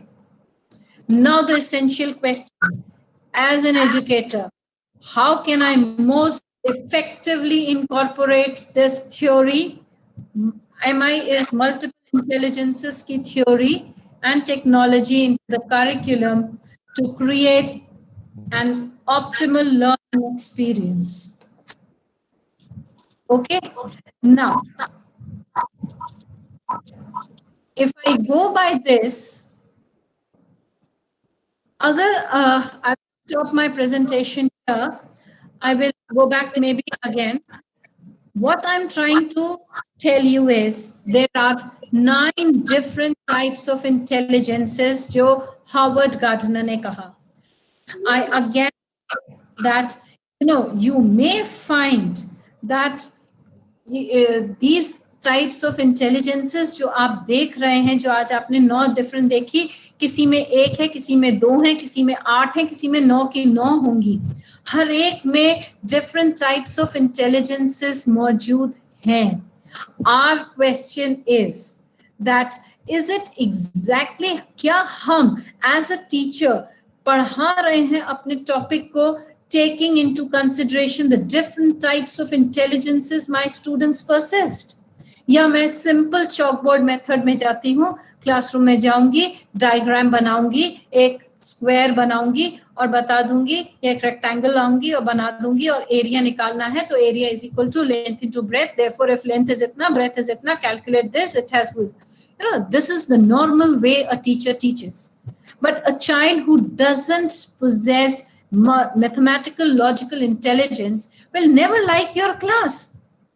Why can't you correlate that with other things? Why can't you just tell them that in a rectangle, and even if my mobile being one of them, how will I calculate it in this manner? If I have some other thing to tell, मैं photosynthesis पढ़ा रही हूँ, why can't I take them to the garden of the your school, show them different leaves, show them how it is, pick some of them, bring them to the classroom, show them, ask them to maybe sing a song or a nursery rhyme which is related to the leaves. Let us try to bring some music into the classroom. Let them also learn few new words in my classroom. I am trying to teach you my, biology, but why can't you just learn a new word like quintessence or venture or impeccable or something like that? Like today, you have learned so many new words. You have been very good observers. Why can't I prepare in my classroom something? मैं एक मैंने photosynthesis बनाया या मैंने solar system पर बताया और अब मैं एक गलत solar system draw करूंगी blackboard में and I may ask you कि इसमें कुछ गलत है, इसे ठीक करो. Find out the difference. Find out in these two diagrams that I have drawn on the blackboard or on the chart that I have brought, find out the differences. Right? Galtiyan dhundo. Be keen observers. Find out if your classroom is mixed with all these things. कुछ ये, some multiply intelligent, आपने aspects को डाल के उससे अगर आप पढ़ाएंगे बच्चे को, तो इंडीड बच्चा हर टाइप का इंटेलिजेंट का बच्चा जो होगा वो आपकी क्लास में इंटरेस्टेड होगा। लेकिन हम एक ही धर्रे पे जाएंगे, बुक खोलेंगे, रीड करवाएंगे या ब्लैक बोर्ड पे ड्रॉ करके एक्सप्लेन करेंगे, you are catering into only one type of students in the classroom. The rest of the group may not like it at all. So multiple intelligences की ये जो theory दी गई है Harvard gardener ने, it is really very important for you as teachers to know. You remember अभी एक दिन पहले फादर सनी जेकब बता रहे थे, और उन्होंने अपनी टॉक में ये बात बहुत 10 बार मुझे लगता है मेंशन की होगी कि मोनिका मैम है और वो आपको मल्टीपल इंटेलिजेंस बता चुकी होंगी या बताएंगी, because as an expert he is widely travelled. You will be surprise, father Sunny Jacob जिसने आपको बताया था वो हार्वर्ड गार्डनर के इस इंस्टीट्यूट में जा चुके हैं, पर्सनली उनसे इतना कुछ उस इंस्टीट्यूट से फर्स्ट हैंड इंफॉर्मेशन लेकर आए हुए हैं। Such a learned person he is, and he's, if talking about of all things on this earth, he's mentioning about multiple intelligences, so you can understand the importance of this. That is the reason why I took this topic for you all today. That ये जो आप topic ले रहे हैं, ये जो आपके पढ़ाने का एक तरीका है, ये तरीका जो एक नॉर्मल टीचर से अगर हटके है, if it is slightly different from a normal teacher who's teaching in the classroom, you can make your class so interesting and effective. The class needs to be both interesting, बच्चों को interest तो आना चाहिए, and effective. See, if today in my lecture, in my 1 hour of talk, if I would have only told you the theory aspect, you would not have enjoyed. लेकिन today, I'm sure कि तुम लोगों को जो मैंने छोटे छोटे से find the difference पूछा, गलती बताओ पूछा, इसका आंसर बताओ पूछा, इसको solve करो पूछा, don't you think you were involved in my, the talk, my session? I'm sure you must have been really involved today. It must have been like, आपको क्या करना है, कैसे सीखते हो, किसको, आप करते हैं, आप काम कैसे कर पाएंगे. So we have to, be very, very clear with this multiple intelligences theory. Now we have, it's already 11:05 and you have another session at 11:15. So I'll end up here. Any questions that you want to ask, you are free to ask, but because we now, yes. Good morning, ma'am. I'm Jacqueline. I don't have any question about this topic, but it is about the other topic. You had put a video on frequency distribution, and you had said that we'll do it in the next class. When will we do it? Right. That I will do it. Yes, don't worry. I am uploading more videos. Few more will come very soon. I will take online classes first, and then I will tell you what to do in that. Okay. So any questions related to this, you can put up on the WhatsApp our group, and I will try to answer it again some other time. Okay. So I hope you have understood this. We can proceed further also if at all if you have any problems. So I will now end my talk here, and I'll give you time. Do not exit. Stay back here, because at 11:15 we'll have another speaker, and Dr. Anthony Joseph, and he will also tell you about reflexive pedagogy. So stay tuned, stay back here. But any other questions, you can write on the chat box, and I will try to answer all your questions. So thank you so much. Good morning, ma'am. Good morning, students. Ma'am, I have sent something to you in your WhatsApp. Okay. To introduce Dr. Anthony Joseph. So you take some time. Take some time to look at it. Meantime, I'll talk to them about the Quran University expectation from us. The same PowerPoint. Okay. Just take your time to look at it. You introduce Dr. Anthony Joseph, okay? Okay, Father. Thank you. I'll just take a few minutes to talk to them, and then meantime, okay.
Okay, good morning, all of you. Hello. Good morning, Father. Good morning, Akil, Father. good morning. Nice to see you back on the screen, online. You are all alive and kicking. It's very interesting that we are able to survive over the crisis that we are facing at the moment. I would say this is a crisis, global crisis, and the pandemic is so phenomenal. And today we come to know this COVID virus is airborne transmission also is being talked about. So that means if the scientists, 23 countries, scientists, 249 scientists, they are saying that this virus can stay in the air 8 hours. So suppose a person is infected with this virus, and in the vicinity, he sends the aerosols. When he talks, the droplets can stay there in the air for 8 hours. And when we go near that, we will contract that. We will be in touch with the aerosol drops, or what we call droplets, and we may be able to get to the infected. So these are all theories going on, and the world is struggling with how to overcome with these difficulties, and that is the situation we are in. And this is a very peculiar situation, very, very emergency situation that none of us has faced in the earlier times in our childhood days, and we are facing today. So, but that doesn't mean we have to worry about, we have to sort of frightened about it. We need to be more proactive, and more of what they call cool, and able to take it with a positive mindset. Stay cool and stay positive. That's one thing that we can make ourselves very person of surviving. So do not get panicky. This time will come. We can overcome. We will be able to transcend this crisis. So till then, we have to hope and pray that this situation subsides. Okay. Now I would like to present to you. Ms. Monika, can you take down your presentation? It's still on.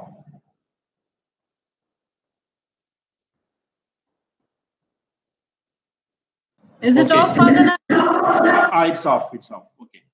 So that's what we keep telling you, students, that until such time, until such moment, when everything is made normal, when the government sends out the notices and the university gives the notification, you stay home, stay safe, and stay positive. Until such time, do not get panicky. the second years, though you are first years, you are going to the second years, you will have your online classes as usual. So before that, I would like to present to you a few things. Or should I present to you, or should I present to a little later? Because Dr. Anthony Joseph is online. And so we will right away go with Dr. Anthony Joseph. Then after that, I may present my Poland University's expectations. So could I request Dr. Monika to introduce Dr. Anthony Joseph to the audience? Are you ready? Yes, Father. Please introduce.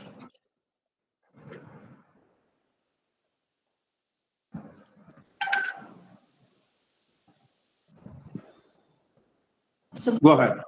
Good morning to one and all present here. We are now beginning with the second session of today's day. And among us, we have Dr. Anthony Joseph. Dr. Anthony Joseph is an assistant professor of College of Jesus and Mary, Department of Elementary Education. He has rich experience, and he has widely traveled, and he knows a lot, and he has done a lot of training and a lot of his, professional training and development programs he is into, and he's a wonderful orator. He, as a senior consultant with the National Center for School Leadership, NIPA, I don't know, NIEPA, इसका भी मुझे full form आपको देना चाहिए था आज, बताइए. So this is the one, he's the one who has been into the facilitated professional development capacity building workshops. He has done it on the school leadership development program for the school level, and also he has done that at the college level. So for state resource and in Arunachal Pradesh, Delhi, Goa, Jammu, Nagaland, Tamil Nadu, and Tripura. He has, that is what I said, widely traveled man, and he has done a lot of workshops with all these people and, with the people around India, across India. And you will really enrich through his topic how well, he is going to tell you about his engagement with this learning, reflective, and interrogating assimilated educational perspectives in teacher education. This is a call of a day.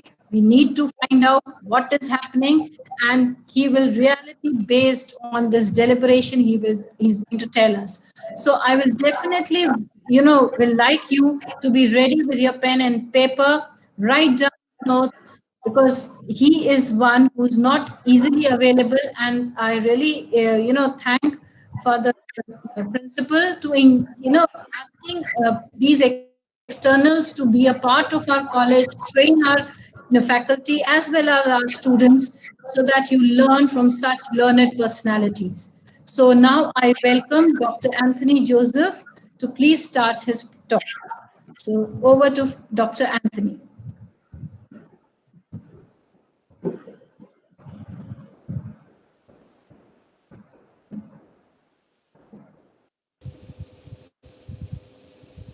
Am I audible now? Yeah. Yes. So good morning to everybody, and dear Father Tony, Miss Uppal, the faculty at Loyola College of Education.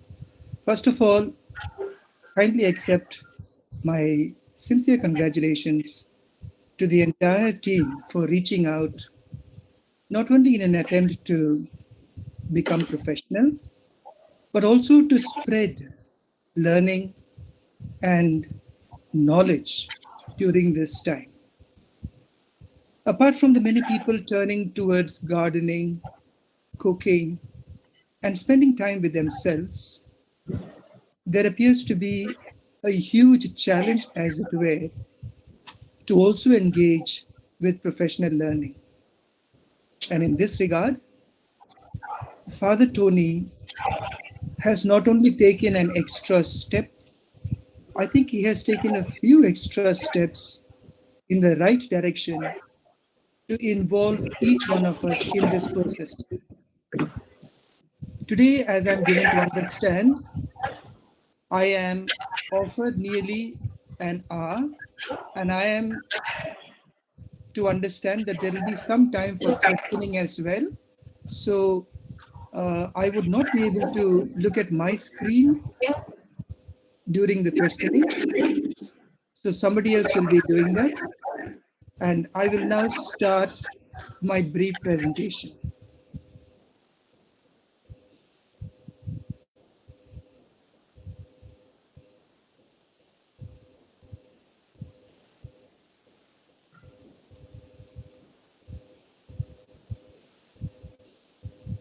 Can you see my screen?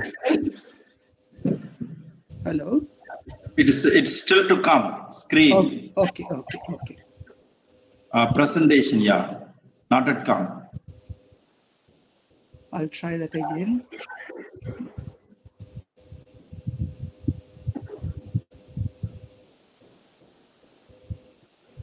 Okay.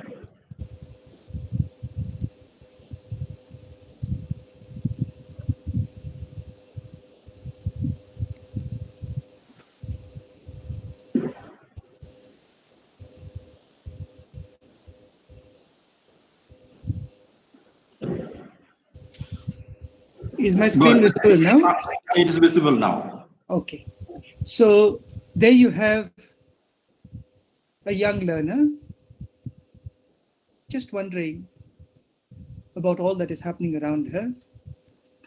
Today I will spend some time with you, discussing with you, after having gathered a few thoughts from here and there, on what is reflexive pedagogy.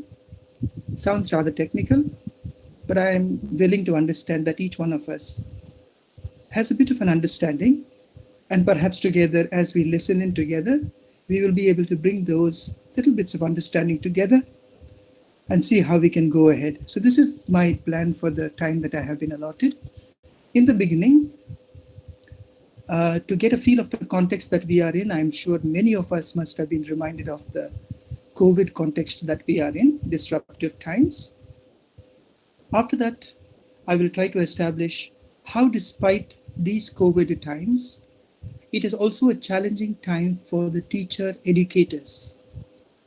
And we as teacher educators who are trying to craft, mold, and create, as it were, co-create teachers, we ask ourselves, what is the history that has brought us to this juncture?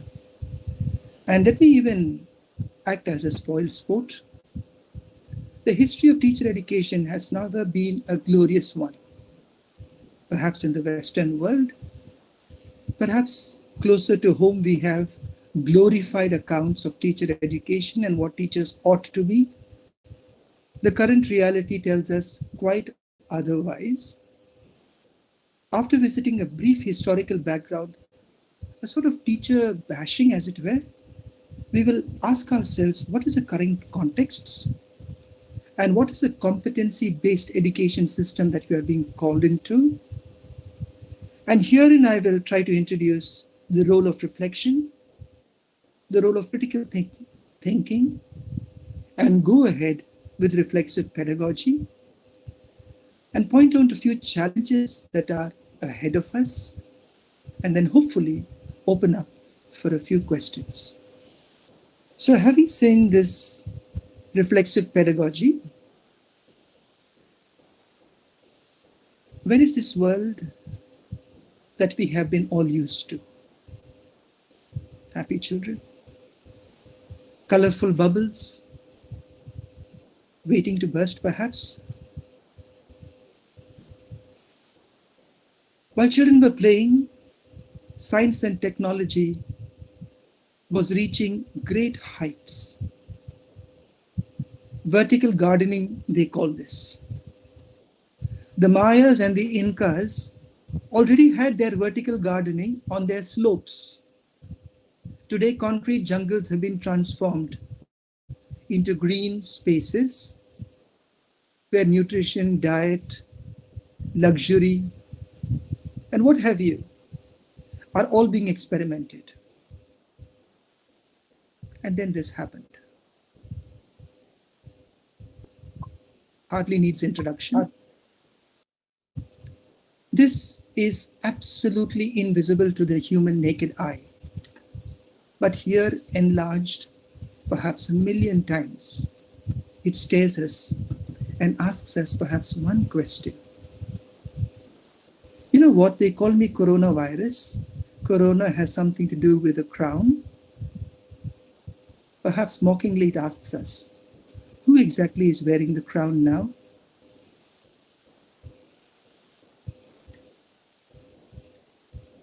Because of this invisible assault, lifestyle has changed. Fashionable footwear may carry the same stamp, but it's completely different. Normal activities of grooming ourselves have been transformed. Bright lights have been transformed into dull gray interiors. Our engagement today is quite virtual.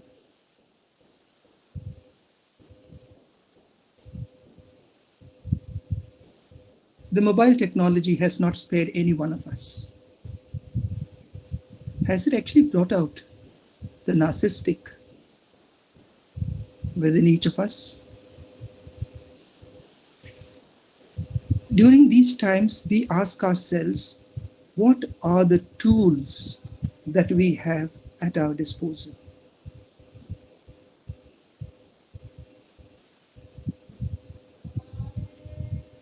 Again, what is predominantly visible today is the connected world, the internet.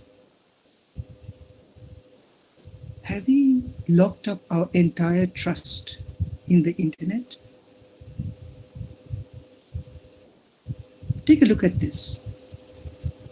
In the 1960s, when the internet was actually being devised, built within it was the design of 3 important words. It was supposed to be free, open, and universal. And in 1984's novel of George Orwell, he perhaps hinted at how the internet would become so ubiquitous, so intrusive into our self, school, and society. Dystopian it appeared of Big Brother, and then I couldn't help but notice this foo, free, open, and universal, is actually the French for crazy, mad, insane.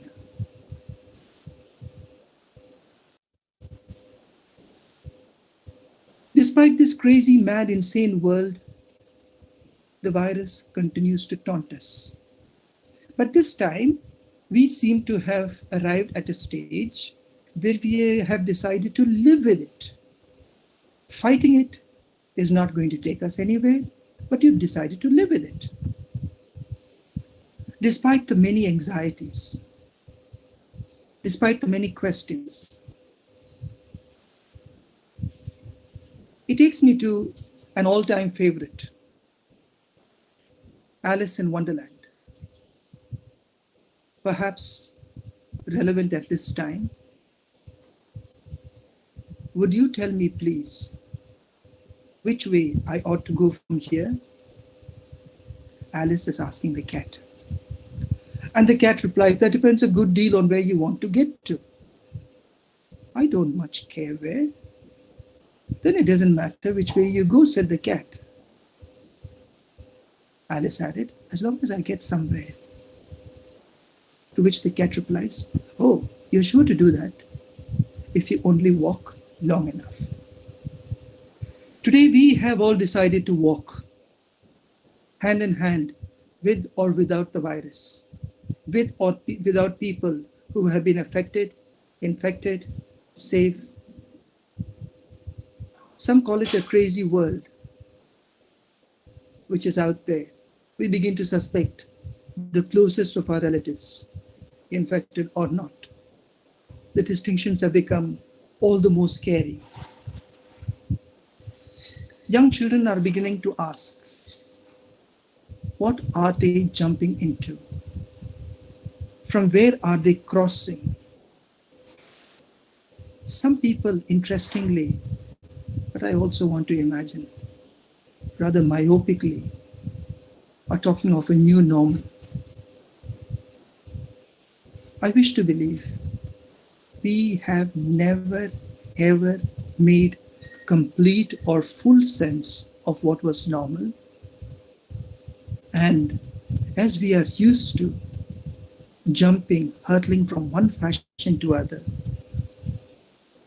we use tried and tested vocabulary and conveniently add this appendage, suffix, new. So therefore we go about creating a new world around us. This word new is rather interesting, but also look how it is trying to gain traction, as it were, into today's vocabulary. What is the world we are emerging into? From the safety of our homes, from the comfort of our degrees, from the security of our wealth, actually we remain locked in. And today we are taking baby steps, as it were, peering out into a world that is exactly the same as it was. So what's different about it now?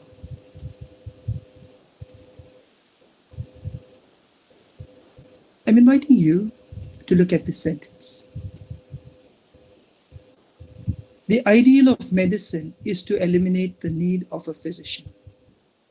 And this is by a famous man. I'm inviting you to do a little bit of gymnastics, as it were. Replace medicine with learning and physician with teacher. Would you agree if I were to propose the ideal of learning is to eliminate the need of a teacher? Perhaps there are dissenting voices. As much as my role and identity is that of a teacher, I begin to wonder at the wisdom of this saying. What does it hold? And this is where I would like to go into the topic of reflexive pedagogy. A little bit further, another famous physician, in our society, unless something can be measured, then it doesn't exist. This is especially true in the world of medicine. Michael Perkins says. Again, I invite you to look at the word learning and education. In our society, unless learning can be measured, then it doesn't exist. This is especially true in the world of education. Strange, isn't it? When you come to think of it, how the disease and deficit model has crept into pedagogies, rooted in well-established understandings of education as a collective, immersive, and empowering experience, where students actually learned and were invited and offered opportunities to deliberate, collaborate, and interrogate. Not only established norms, their own thinking, as it were. Dwelling with this a bit, let us again try to situate ourselves. Together with Miss Uppal this morning, I am with you for the 4th talk on this webinar lecture series. Where are we headed? In fact, I was asking myself, I've just jumped from one staff meeting to this talk. Last week, there were about 4 talks that I attended, 2 talks I participated in more actively, what is the world that we are entering into? For the Loyola College of Education, these talks would give a very positive picture on the internal quality assessment page. For the NAC accreditors, a convenient tick mark against the appropriate column, and the college is supposed to be doing well. Is it credit to Father Tony and his staff? Is it for the institution that they organize and run? Does it involve the students? What we are invited here to is an understanding of how so many things are brought into play in this process of sharing and learning. Platforms are being provided today where people are invited, no matter how expert the expertise you hold in a particular field. This morning on the BBC, there was this talk on the food chain, 5 dishes of a rather famous chef. He was simply called Jacques. And at 84 years old, the man is still active online, cheerfully dispensing with ingredients and concoctions that tickle the taste buds. And he had something interesting to say. You know, in this COVID situation, a lot of people have taken to cooking. And I've decided to share my recipes with them. Simple, straightforward, and it says it brings people together. It made me ask myself, what exactly do teachers do? Are they also on a mission to share their recipes that brings people together, that makes you feel good to sit down to a meal that you have prepared? What are the recipes that teachers individually love and love to share? Do we have a set of recipes, tried and tested? At 84, this man Jacques, he has served, I'm told, 4 serving presidents in France and still dispensing recipes. I found that rather amazing. And now, even as we have gathered within the confines of our home, our brains refuse to stop functioning. We, as humans, wish to reach out. And as teachers, we are always given opportunities more than decorating our CVs or building up our profiles. What are the things that we love? What are we passionate about? And that we love to share with others?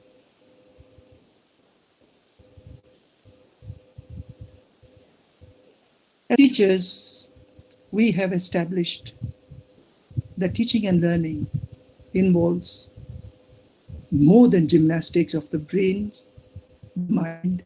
It is also a matter of touching the heart. And as teachers that we stand here today, we come from a long tradition. A brief peep into the past may even remind us of the challenges ahead of us. Our profession has come with a background of hostility. Note that date, 1928. In any other profession, Bernard says, the incompetent and the brainless settle to the bottom, where they are impotent, the impostors, conjurers, and charlatans. And they are soon placarded as such, so that their colleagues may deal with them. But in pedagogy, they do not fare that way. They become professors of education.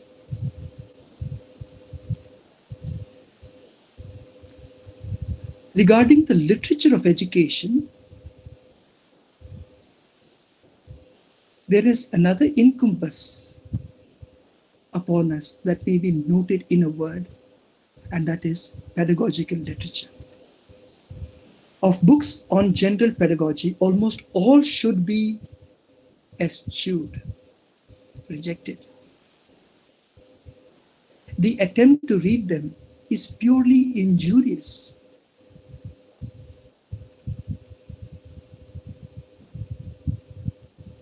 And here is a man in 1916 who wrote an essay, "If I were a college president, I would shut the mouths and vacate the chairs of the professor of pedagogy and all his satellites. The pedagogical department, when the flummery of words is stripped away, is mainly a machine for recording jobs and getting men into them, and it systematically lowers the tone of whatever it touches."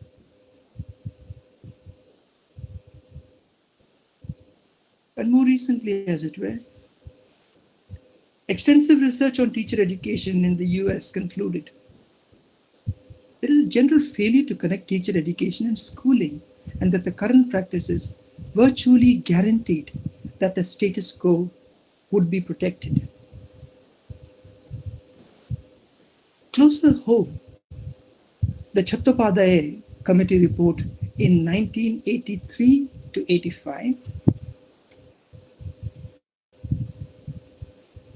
almost prophetic when you look at it. Teachers are referred to more as passive agents of the state who are expected to be persuaded and trained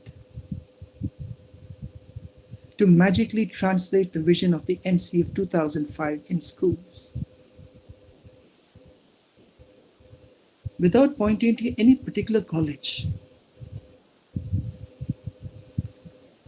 teacher education colleges today, I am sure, are faced with innumerable challenges, and getting students motivated to participate in the teacher development programs, I dare say, is perhaps one of the biggest challenges. It is easy enough to complain about the lack of facilities, the lack of infrastructure, and what have you. But I'm yet to hear what is it we do to motivate our teacher educator candidates into this profession.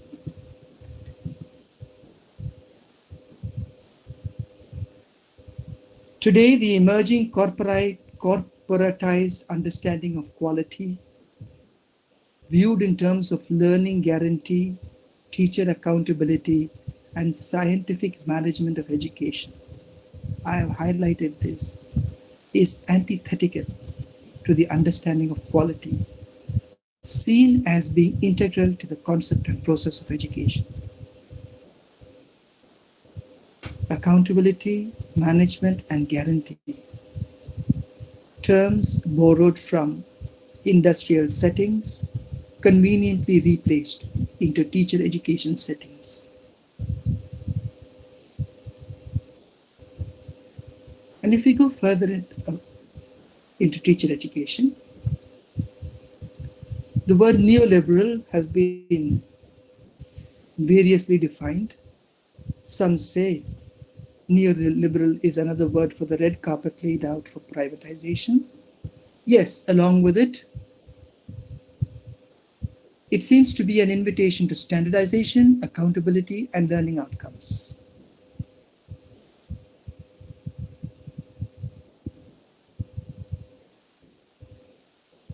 Today, in the corporate world, teachers are regarded as resources. In the sense, resources or raw materials to be used, molded into something, and output, input, manipulation, output, input, fabrication, output, input, training, output. Therefore, performance assessment in education envisions the full capitalization of humanity and constitutes the human as merely a vessel for the production of labor power with no regard to consciousness or resistance. Therefore, as capital, they are designed to cage or capture, humans are regarded as bereft of every freedom of action.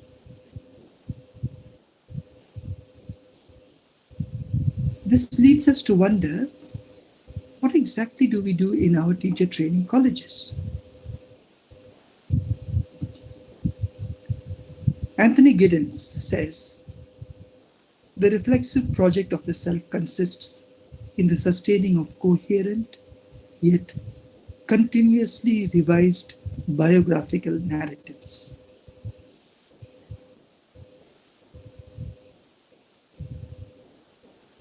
I've asked my students at various training programs, I have posed this question. Pick up anybody at random and ask them this question. Would you like to tell us something that most recently you found yourself surprised? What surprised you most recently? Strangely enough, as we seem to grow up, we seem to lose our sense of being surprised. Therefore, our views of the world are more in monochromatic hues, blacks and whites. The shades of gray appear not to be there. Oh, we've seen that, right? We know that.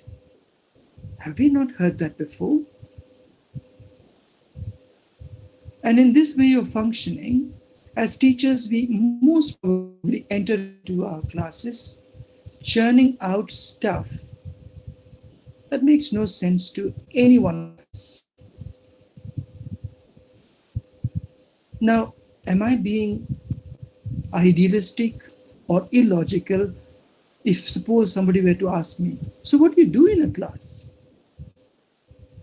As teachers, we have this advantage, as it were, of knowing what we are going to deal with.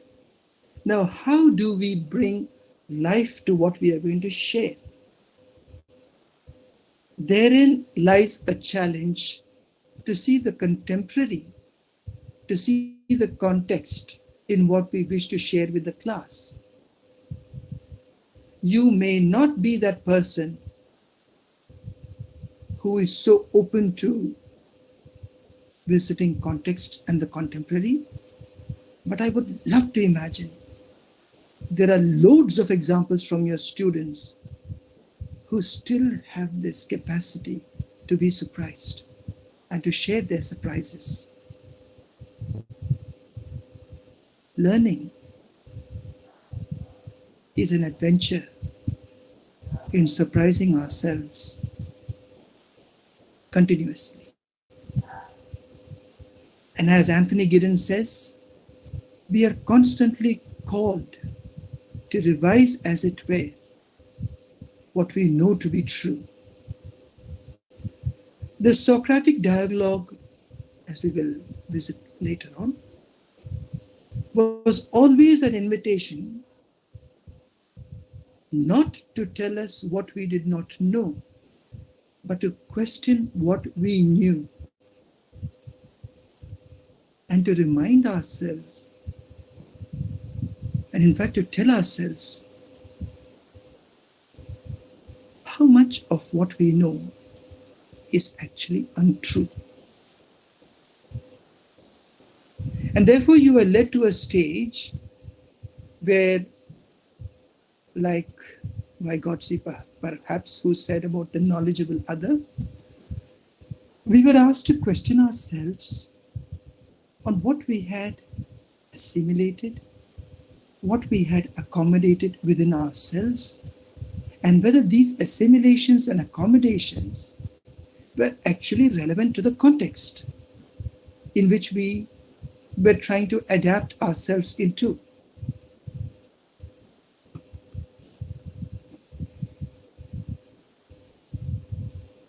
There is this great emphasis today on competence. Currently, I think the gross enrollment ratio in higher education is around 25 to 26%, I'm not too sure. And we are hoping for a grand increase in that gross enrollment. And how do we do it? You know, it's almost incredible.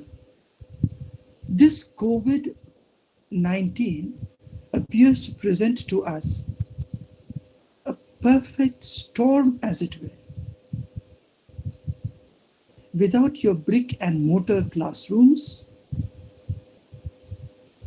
with internet connectivity, which can be crafted, you could simply register a significant increase in the number willing to participate in education or in educational qualifications. And therefore, the policymakers will be able to proudly proclaim, see, we have increased gross enrollment, and without a single investment in furniture, in classrooms, most importantly, in public spaces. So here is the question. Is education bound by space, time, and activity? Let's look at space. Education was supposed to be place-bound, classroom, college. Today, you know, it's not so. So without the confines of a classroom, call it a confine. But on the other hand,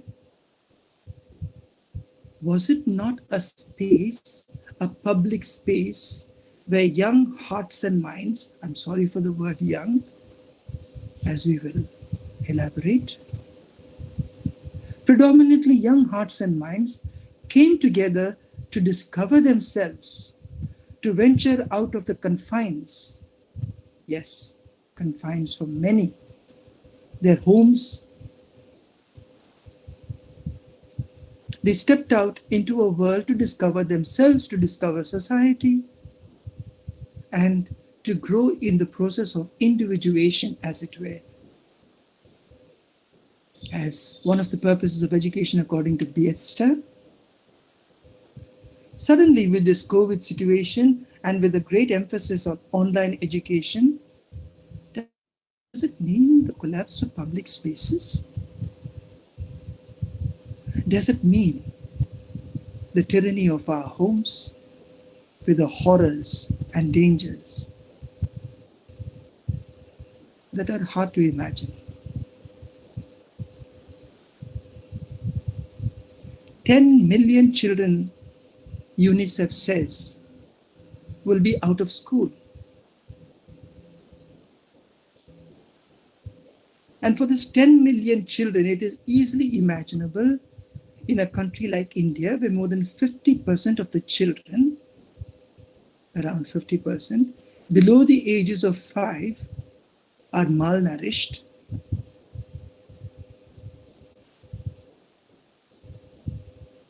Resulting in mental and physical deprivation. It is these children who were offered a space to go to. For higher education, apart from the rosy accounts of children finding themselves, the public space was also a space to lose themselves. And metaphorically, you could draw from Joseph Campbell's The Journey of a Hero, stepping out of the confines of their home, conquering demons inside and outside, to return home as glorious warriors, as it were. So space confines have to be questioned. What are the spaces that are being offered to children now in this lockdown situation? Places of worship, places of recreation, places of learning.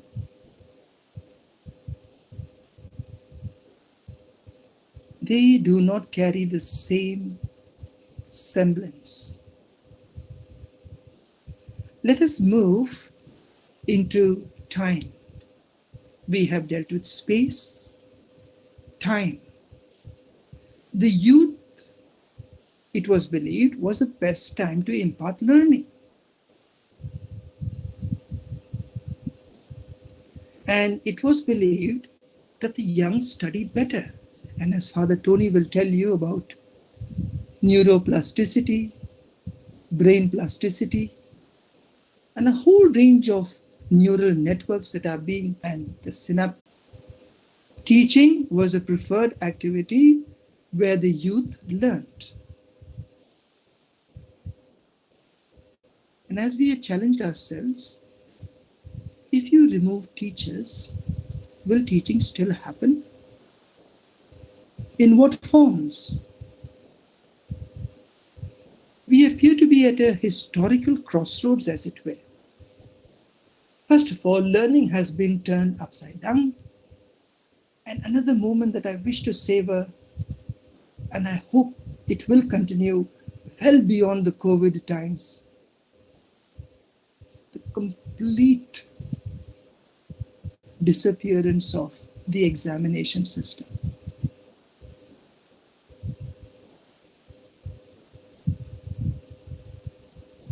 Many social reformers, scientists at the highest level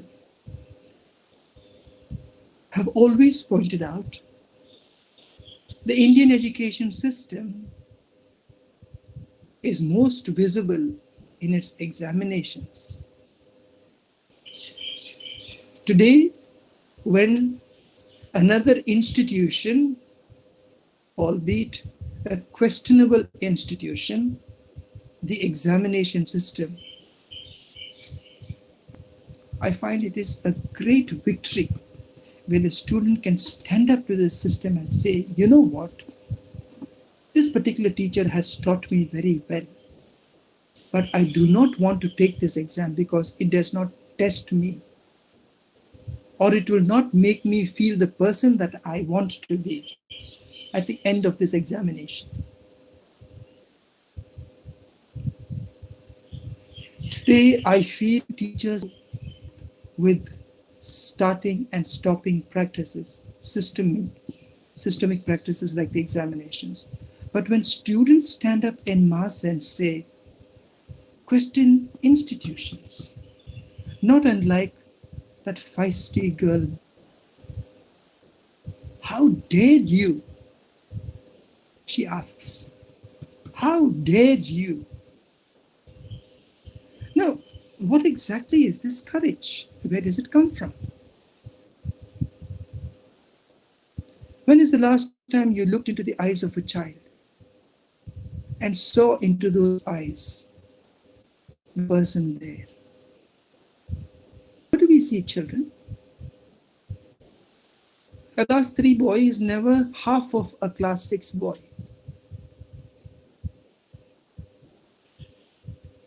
A class 5 girl is not half the class 10 girl. But yet we say children are becoming. And we are yet to discover when we can arrive at a stage when we say that people have become. Schooling was a stage where people could live their lives fully for the moment.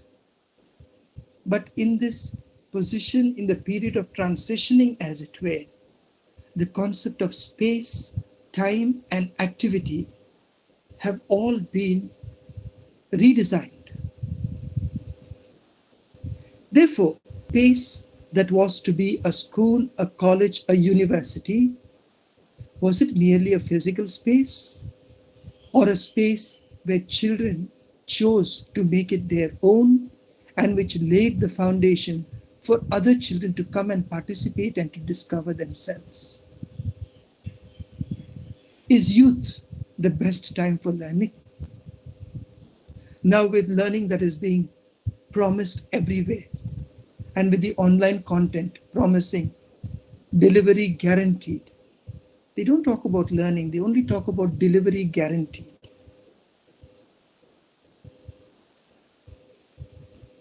What exactly will the activity of a teacher be?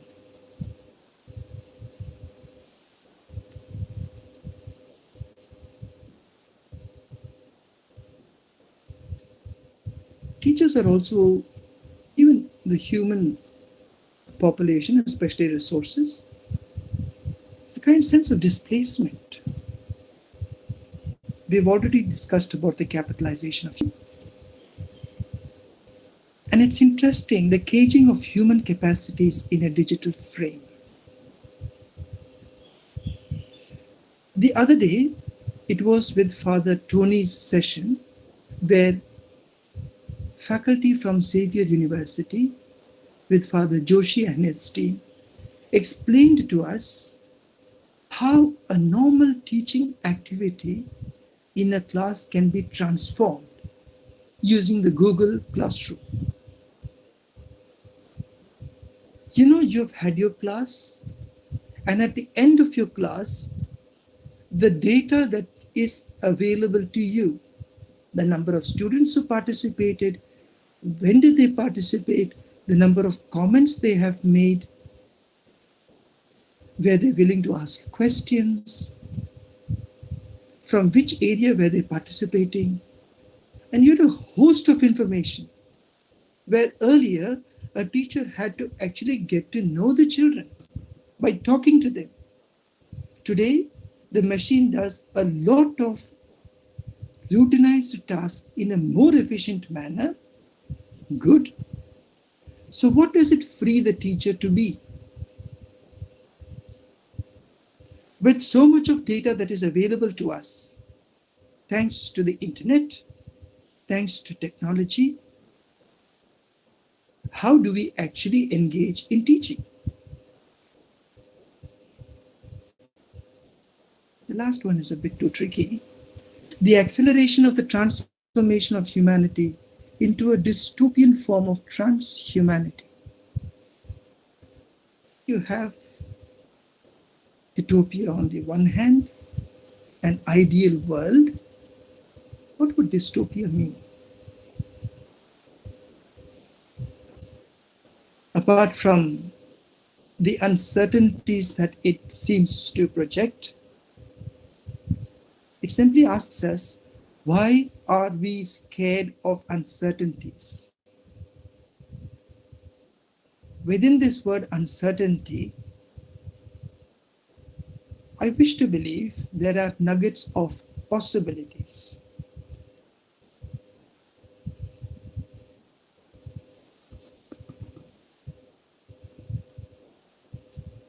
Friedrich Nietzsche,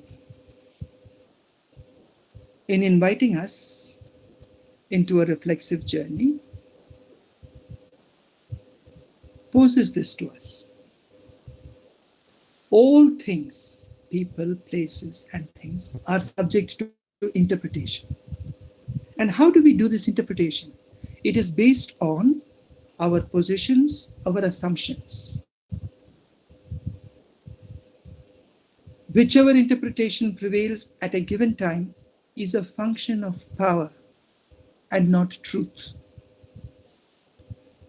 It will always be a function of power if we have not deeply delved into ourselves, using perhaps a Socratic dialogue, where we question ourselves and tell ourselves how little we know of anything that can be called truth.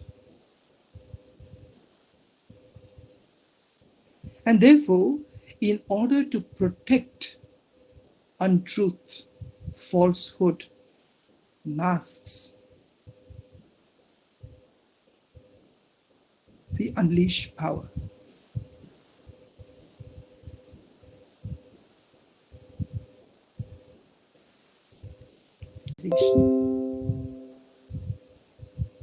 And Biester calls these three essential purposes of education. So if at the end of it all, if the individuation process even foo-foos the process of qualification and leads a person to question the very society he or she is a part of, therein it may be said where an individual truly liberates himself. In fact, we would be cautious to use the word is truly educated, but we'd be safer to say where an individual is liberated from the confines, narrow confines of standardization and competence. At this stage, it appears to be a monologue. It's 12:13. Could we pause for questions now?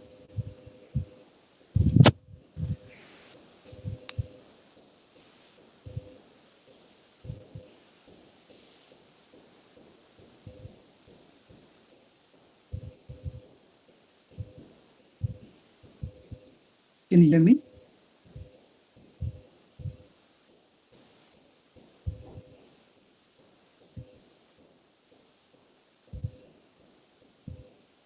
Hello?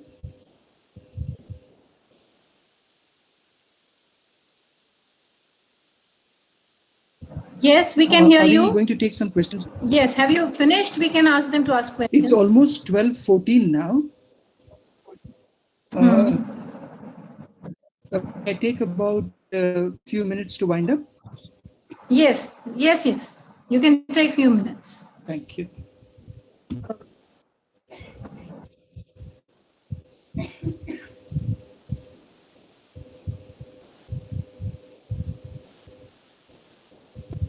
Just let me get my points working.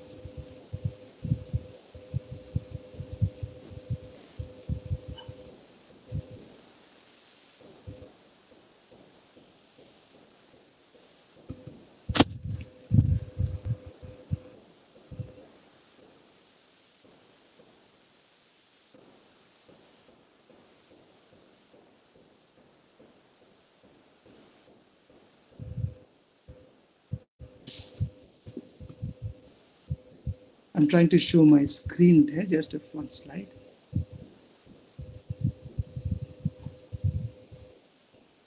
Can you see my screen? Yes, half of it. Okay. Sure. I'll just do that. Is it visible now? Okay. Yes, very much. Thank you. Thank you. Now, if you look at this picture, it seems to be lots of colors. Let's see. Look at the red. There's a blue and there's the purple right in the middle. I'm calling it reflective. Reflexivity is reconnecting ways of seeing, being, and becoming. Okay? How do we make sense of it? Let's start from the very sensory way of looking at it, ways of seeing. Okay? What do we do in ways of seeing? Look at it right at the bottom. We have a review situation. In fact, some of you may have had this question, what exactly is this reflexivity? Or is there a difference between reflection and reflexivity? Perhaps this should shed some light. Human beings, we review stuff all the time. And then some of us, in our reviews, we go on to reflect. For example, oh God, this tea just did not come out the way it should have become. And I did not bat the way I should have batted. So there's a bit of a reflection, but it leads to mere efficiency. So reflection in action, reflection on action. Now, what is reflexivity? Reflexivity is questioning yourself, your thoughts, your actions in the context of another, with the other, placing yourself Now, that doesn't simply mean reflection so that you become better and people begin to appreciate you more, but it calls for much more, especially today. For example, locked in our homes, and I dare say comfortable too, when you were exposed to the multitude of migrants on foot or fungicide being sprayed over them, dead bodies lying on the streets, horrible imageries of people who lived through partition days. What exactly was happening? Were you reflecting? If you were reflecting, you would have become efficient. But reflexivity is not exactly about reflection alone, but it also asks you, sorry, how do you situate yourself within that context? Having situated yourself, how do you visit it with your students?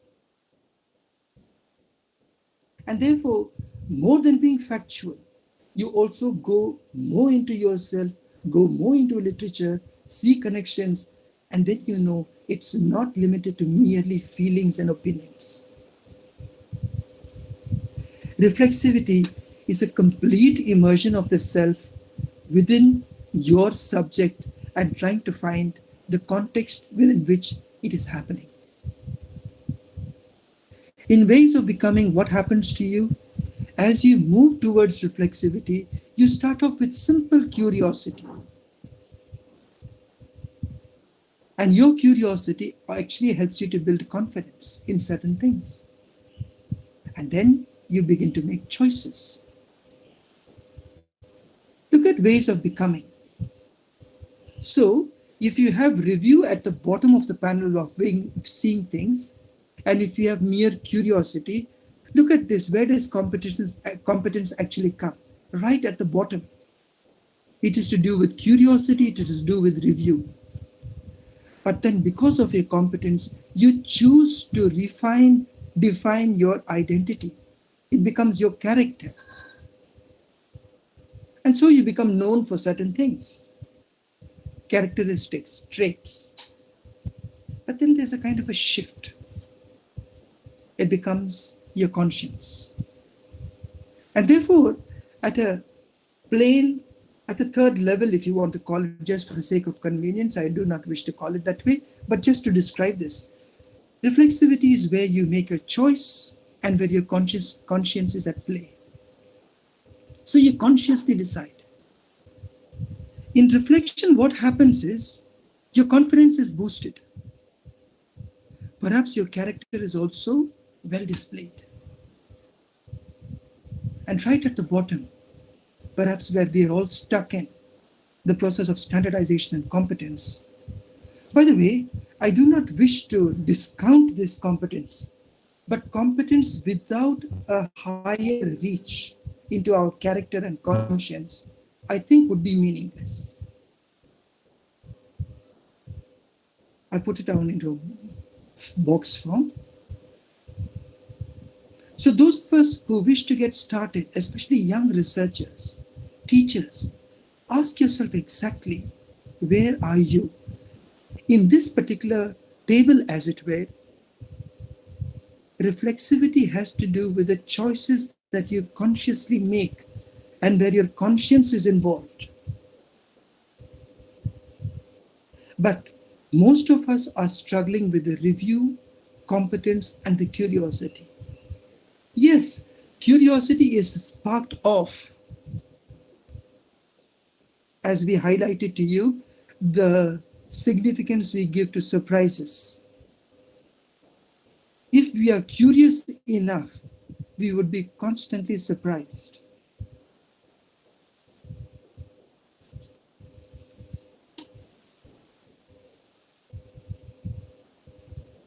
As human beings, teachers also function through our senses.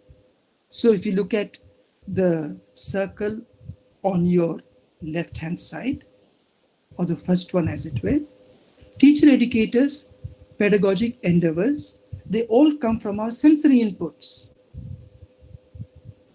But these sensory inputs, our readings, our reflections, and they are supposed to be framed within our worldviews.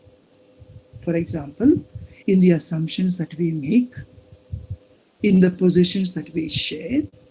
For example, what would be my frames of reference? What is my worldview? In fact, this morning I told Father Tony, Father, kindly excuse me. We have a staff meeting, and in fact, apologies to Miss Uppal. I would have loved to listen to your talk, but we were at this staff meeting. And this principle, for the first time in the functioning of our college, the college started in 1968. And one of the senior professors, this is how she described the new person who took charge on the 10th of July. Oh, for the first time, we will not be seeing a penguin in the college. Truth be told, I found it rather harsh and in fact, almost disrespectful. But of course, the senior teacher who has worked for nearly 44 years in this college said, we always, one of my friends told me these nuns are like penguins, the way they dress. Yes, it brought a laugh, but then I said, a mere description and our frames of reference, and how would we even want to change them? So if I see people who are nuns as penguins, we all have our frames of reference. And then she said, the point that I wish to make is, ma'am, you're coming from the south, and I'm certain you have a worldview that may be quite different from the worldview of the north. I said, that's rather interesting. And therefore, with these worldviews, what do? We apply filters and lenses. We question our beliefs, values, and biases, but how? Today, when America also was locked down and where people were screaming, I can't breathe, and they have recently found out that that was a blatant lie, because if a person really can't breathe, he can't say, I can't breathe. Oh my God.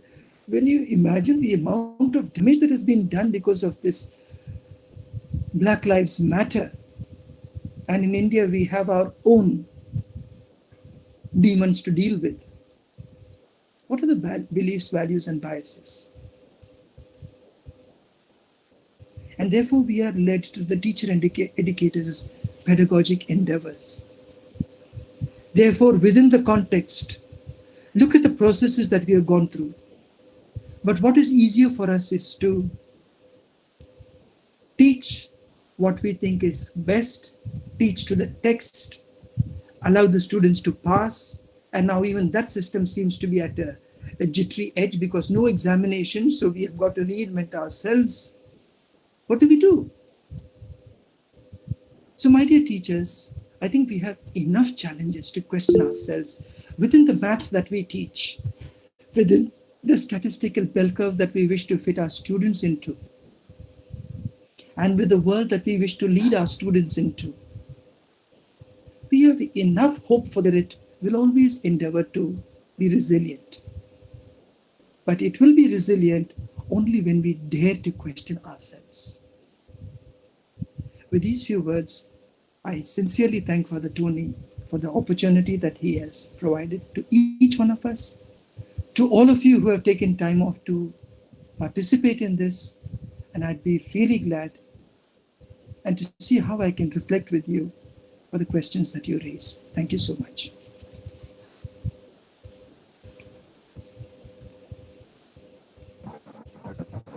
Thank you, Dr. Anthony Joseph.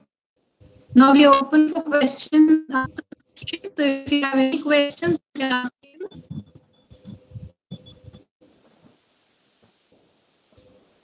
Answer session. Any questions?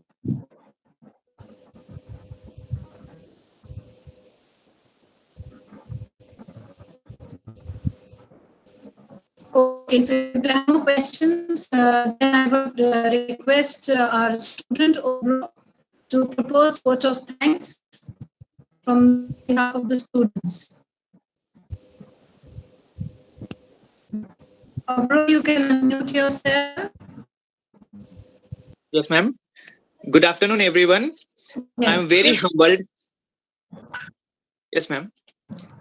I'm very humbled and honored to be the one making the closing remarks and giving the vote of thanks in such an intellectual, informative, and interesting session. From the depth of my heart, first, I would like to thank to our principal, Dr. Father P. Anthony Raj, SJ of Loyola College of Education for organizing the session. Then I would like to thank Monika ma'am and Anthony sir for leading and inspiring us to become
Kindly fill up your feedback forms and then exit.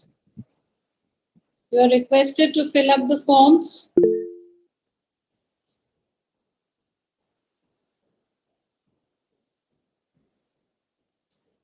I would request all of you to fill the feedback form and then you can exit.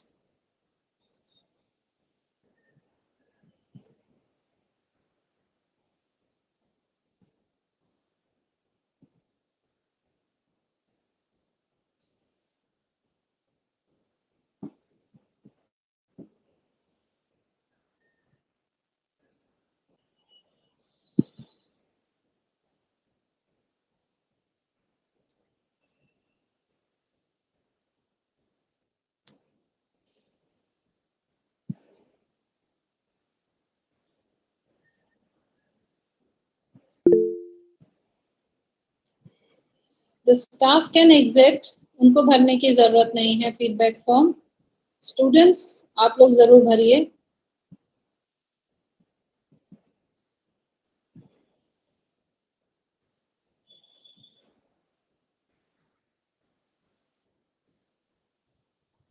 Ma'am my next page is not open.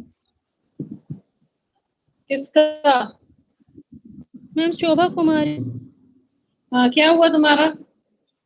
Ma'am next page open नहीं हो रहा है। होगा।